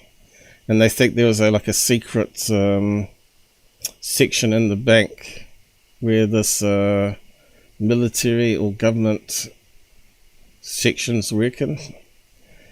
So that was quite an interesting story. It's amazing all the stuff that you find out over the years from various people that could be turned into really good sci-fi movies, right? Okay, so let's move on to this one. During the gymnastic class she taught, one of the kids was staring at the ceiling. When she asked the kid what he was doing, he said, "There's a little boy up there," and pointed at the ceiling. Later, two different co-workers came out of the gym, visibly shaken. Apparently, a pair of 5-year-old twins went down the slide and then just stared up at the ceiling. Later that day at the party, I was working in the gym and pushed a little boy on the giant swing we had. He too began to stare at the ceiling. He then said directly to my face, "Hey, there's a little boy up there." We all told our manager about the 3 separate experiences. So the next day, when we had downtime between parties, our manager checked out the cameras. He came to us.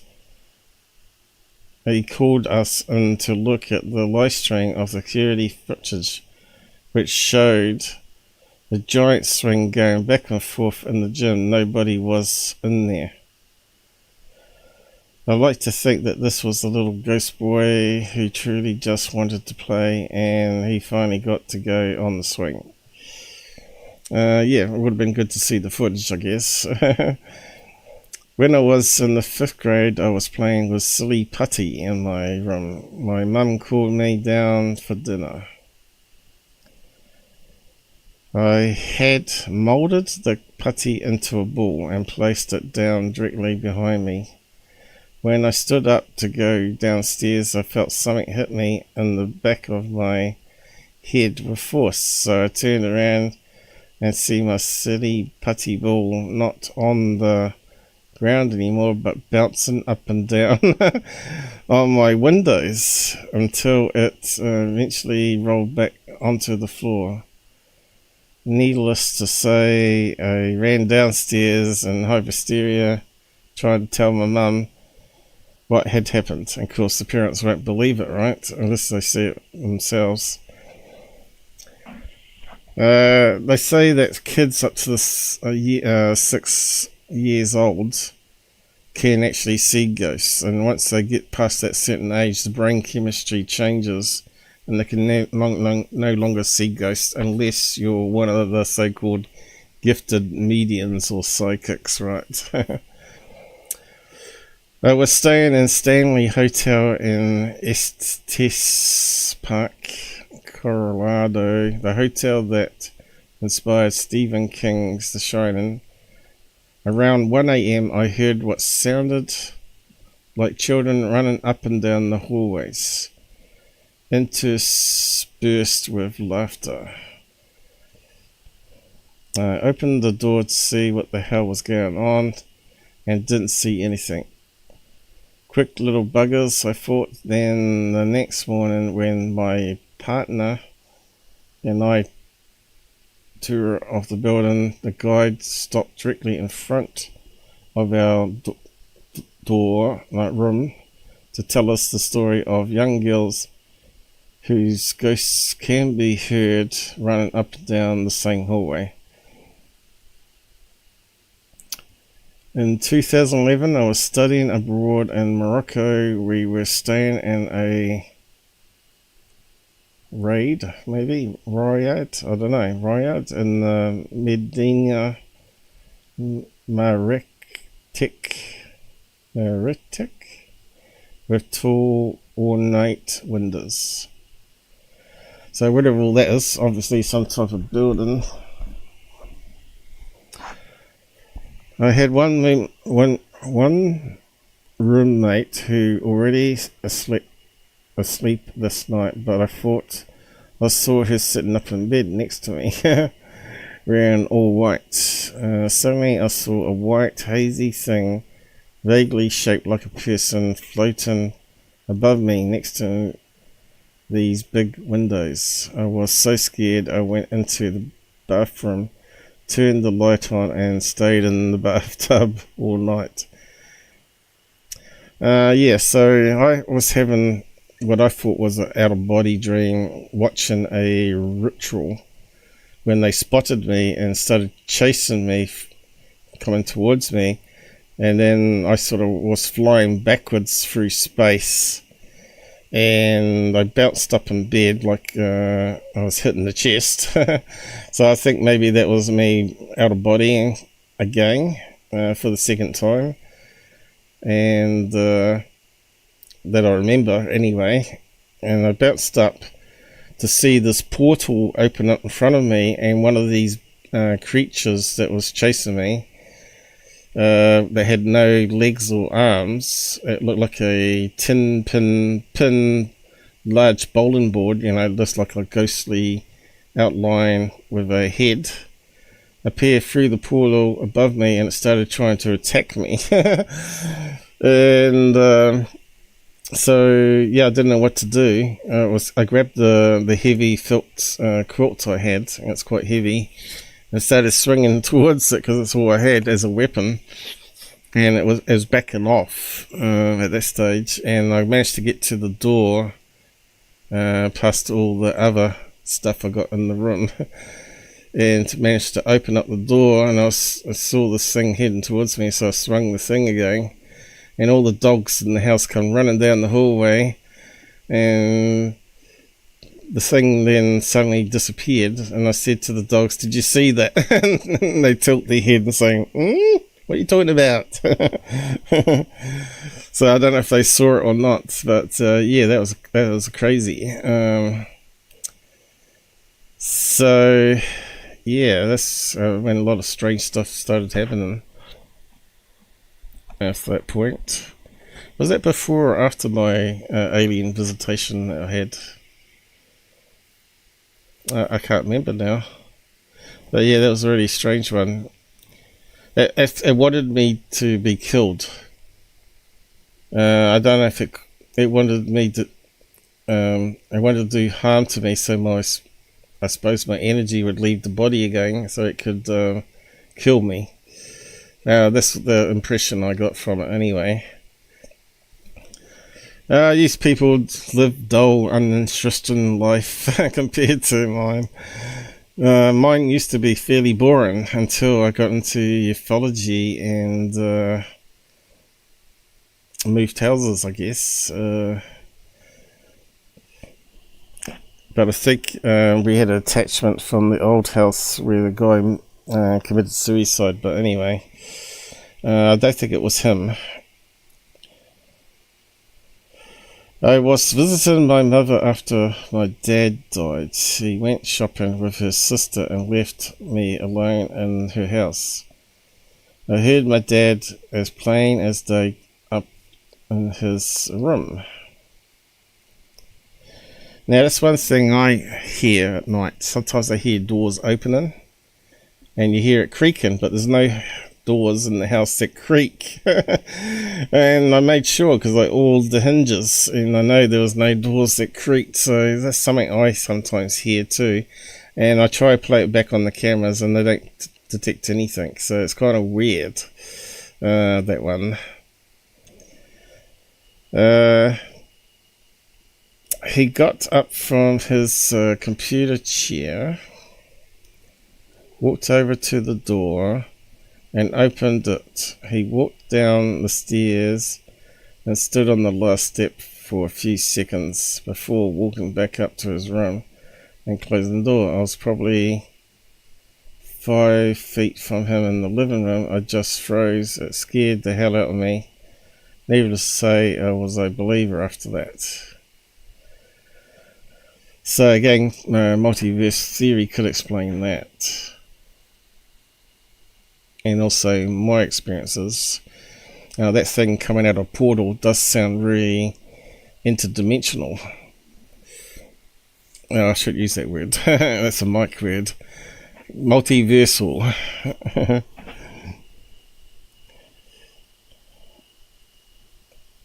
I worked at a public pool. You hear about these ones where they go swimming and they feel like they're being tugged by the leg, right?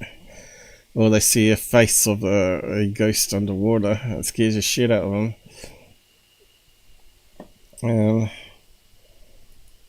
What's that down the bottom? So I'm not right. Let me just click here and just check something. There is it. Oh, no. No, that's right. Still me talking to myself. Public pool at night. I worked alone after hours cleaning the building and the pool. One night around 2 a.m. Well, this is a thing of mine. My hauntings can work any time of the day, but generally between 9 a.m. to 1 p.m. lunchtime, generally when it happens, or it happens in midnight, probably 1 a.m. onwards, 1 a.m. to maybe 5 a.m. And it happens in those ranges all the time for me anyway. So it can happen during the daytime as well as nighttime or before sunrise. I would work alone after hours. I was cleaning the changing rooms. The pool had been closed for 4 hours at that time. Okay. So suddenly I hear the sound of child's laughter and bare feet running across the pool deck. I go out and scan the area. There's nobody in sight.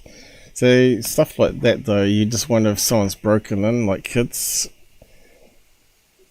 squatters, you know. The doors are all closed and locked. Still doesn't mean that there's not a squatter that's inside that room, hiding when they hear you coming. There's nowhere a kid could be hiding. Nowhere? It's hard to see without a photograph. There are no wet footprints on the pool deck. I rechecked the doors and the security windows, and I'm the only person in the building. Well, that does sound pretty crazy, doesn't it? So let's read out some of the other ones, just to break it up a bit. This one here. 12 real ghost stories that will send shivers down your spine.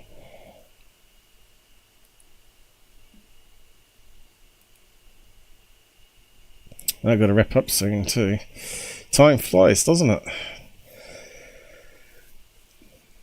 The best ghost story that I've talked about in the past with Earl Grey, it's called Spooky. You should go and check it up because his account was quite interesting too. So there's that one there, but there's another one on the homepage here. Well, I remember. Should be down here somewhere.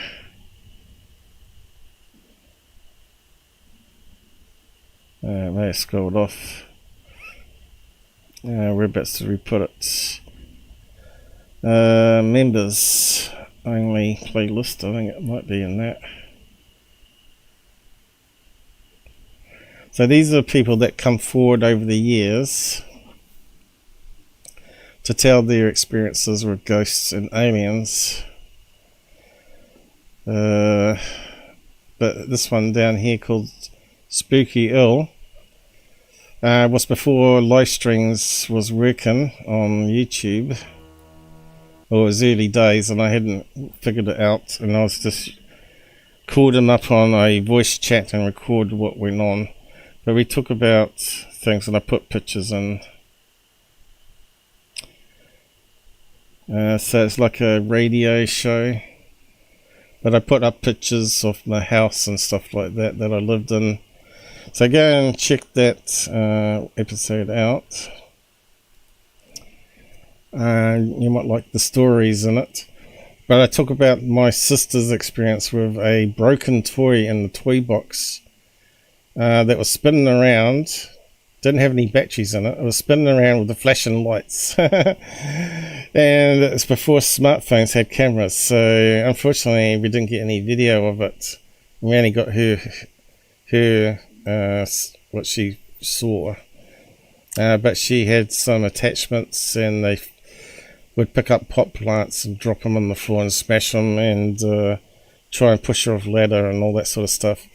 But yeah, that would have been a really good scene, a broken toy with no batteries in it, just spinning around with the flashing lights. So yeah, doesn't look like anyone's going to come on, so I'm just going to free up some CPU now because we're going to finish up soon. But I'll post around the Spooky Ill one where you can listen to more stories if you haven't had enough. And you can listen to some of the early stuff that happened with me.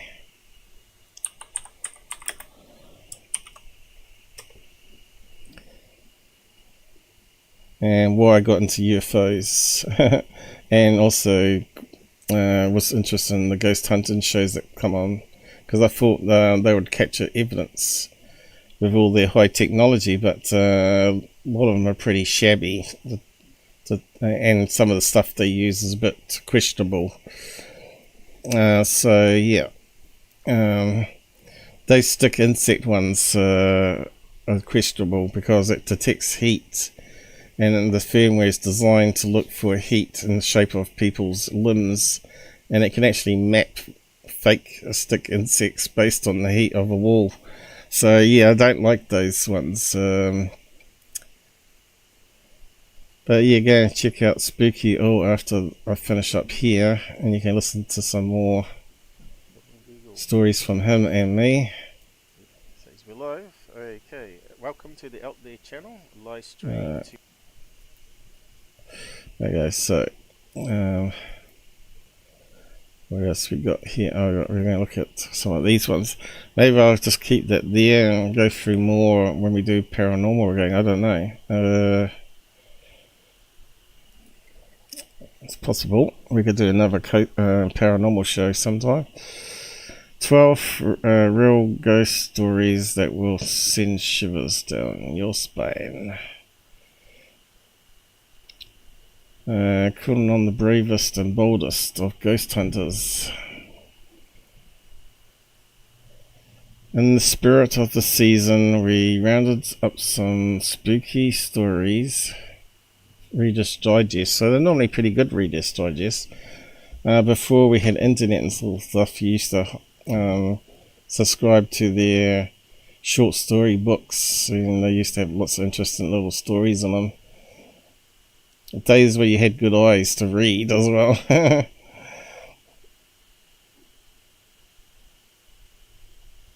Little Hands, okay. I never lived in a haunted house, but my mother did as a teen. Writes Reddit user painted Spacehook. Recounting a true event. So we need that guy to come on and tell us our stories instead of having to read it here. Other houses on her street had strange things going on too. A few homes away from her lived a family. Well, obviously. One night the daughter went to bed with a bad headache. The next day she was dead. So that could be like a blood clot, couldn't it? She passed away from an aneurysm. There we go. After her funeral, the family went away to get their minds off the tragedy, and the father asked my uncle, my mother's brother, to check on their pets. My mum and dad, who were dating at the time, went with him. My mother had heard there was a grand piano, and she wanted to play it. My dad was studying to be a veterinarian. After entering the house, my uncle and my father headed to the basement to see the animals, and my mother went to the piano on the ground floor. She was playing it when she felt something brush her ankles. A big rat. Some of those can be as big as a cat. I remember my mate saying that they had one the size of a cat break into their house, and they shot it with a handheld gun. Yeah, it was quite aggressive apparently. She thought a cat must have left the basement and walked past her. She kept playing, and then she felt it again. She looked under the piano and saw nothing. When she started again, she felt hands clasp her legs tightly. She dashed to the basement door, called my uncle and father, and waited for them back outside. My uncle could tell my mum was rattled and asked what was wrong. She told him what had happened and he turned white. He told her the daughter who had died used to play a game with her father. When he played the piano, she crawled underneath, grabbed his ankles and pushed feet up and down on the pedals. There you go. A phantom patient. Oh, that sounds interesting. The ambulance company that I used to work for had a haunted ambulance, Rig 12. Recounts Reddit user, blah blah blah. A lot of EMTs had stories about it, but I never put much stock in paranormal stuff. That is until I had my own experiences with Rig 12. This is why I keep saying to Mick West, he needs to go and experience stuff because it will change his worldview and he won't be so critical about witnesses' accounts. But yeah, will he do it? You should be able to go to the most haunted places and experience something. Or you could get in contact with these people and say, can I go and play around with Rig 12? My partner and I were working in a rural community at 3 a.m. That's when a lot of stuff seems to always happen. And it was pitch dark and completely quiet. We were both dozing. I was in the driver's seat and she was in the passenger seat. I woke up to a muffled voice, but I thought my partner was talking. I told her I was trying to sleep and close my eyes. I distinctly heard a male voice say, "Oh my God, am I dying?" Followed by a few seconds of heavy breathing. My partner and I sat up straight and looked back into the patient compartment where it sounded like the voice had come from. Things were quiet for a couple of seconds, then we heard the click of an oxygen bottle regulator and a hiss as if it was leaking. I turned on the lights and we ran out of the rig. I thought transit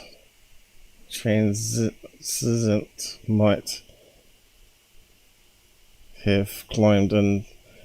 Right, it's talking about some person broken in. Right, yeah, climbed in while we were asleep, so we opened the rear doors. No one was there. I checked the oxygen bottles, neither was open. We didn't sleep much after that. Yeah. So they're all pretty much similar posts that you get. These are obviously all from Reddit, by the looks of it. Reddit. Empress Ghost. Let's see. Eerie Attic.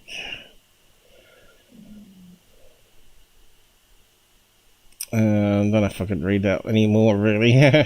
Well, that's a really long one. The Boy with No Eyes. That's going to be creepy. The Red Lady of Huntington College. Maybe read out that one. History. That sounds like it might be some UK ones, is it? Ashley Street Ghost. Let's have a read of that one. Huntington College is just one of many haunted colleges in America. Oh, it says America. Each with its own ghost stories. This next true tale comes from the University of Michigan in Ann Arbor. The haunting happened in 1972 at a party hosted by University of Michigan students living on Ashley Street. 15-year-old girl who probably had no business being there in the first place suddenly felt a strange bone-chilling cold, according to the Michigan Daily. Now, I talk about something that happened to me in that Spooky Ill. If you want to go and listen to that after, I won't repeat it. Sometimes the first telling of it's always the best one, you know. And in an attempt to warm up, she went upstairs because heat rises. That's when things really went AWY. One of the walls of the house started moving and a black shadow approached the girl. So shadow people. Again, that could be multiverse, right? So you're seeing like a silhouette of some living person in a multiverse.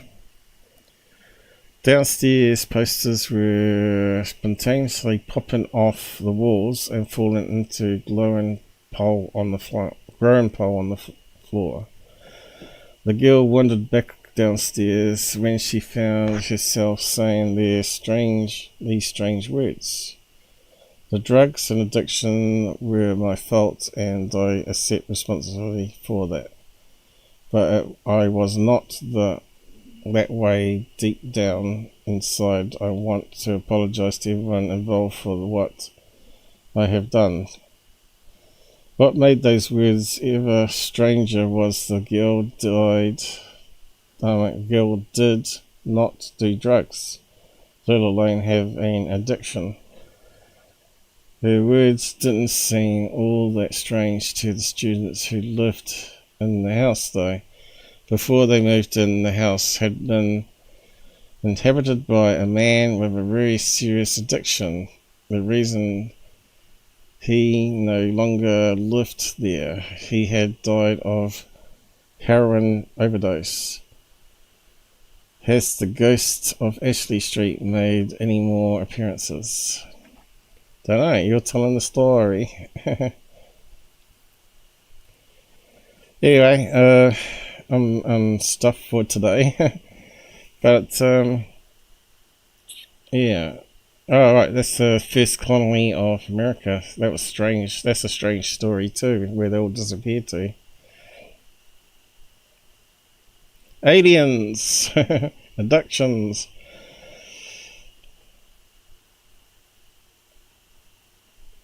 There's quite a few stories here. I thought it listed 12, but it seemed longer than that. Ghost of the Hangman. Princess in the Tower. Yeah, so I'm just going to leave it there for today. I did try my best to get people on. I'll just pop off there. Maybe I'll just search for new stories next time. Probably find these ones again though.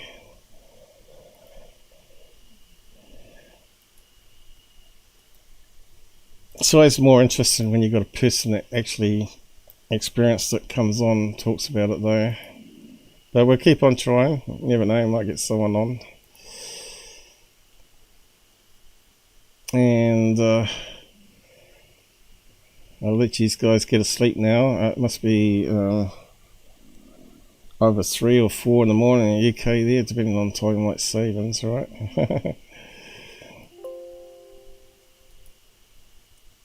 We've got 2 on still, it says here. Here we go on the other channels. One on Twitch still, unless it's counting me. I don't think it is though. Pilled. Think we had a free watching. Oh yeah, it's still free there. So I'm just gonna shut down and say good night now.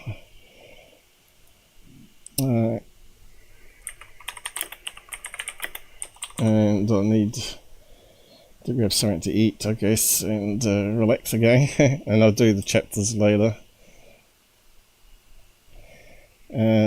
Mike, thanks for your donations again. 3 AM.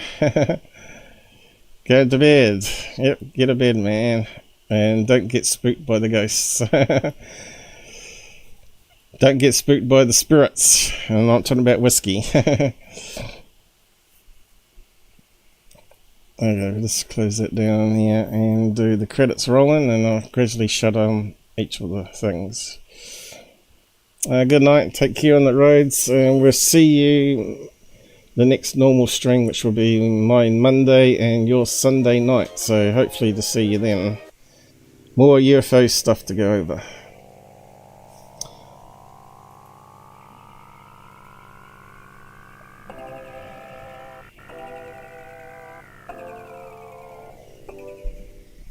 Why is that very quiet? Alright, I turned it down. Let's put it back to normal volume.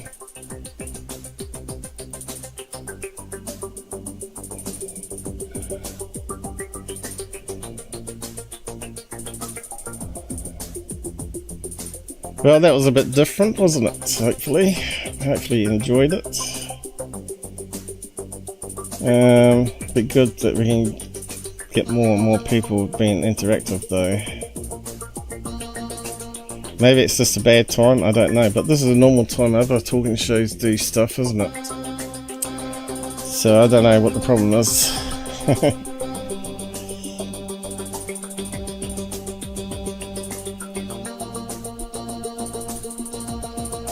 Okay, let's end some of this. Odyssey. Guild. Rumble. And Twitch. And lastly, YouTube.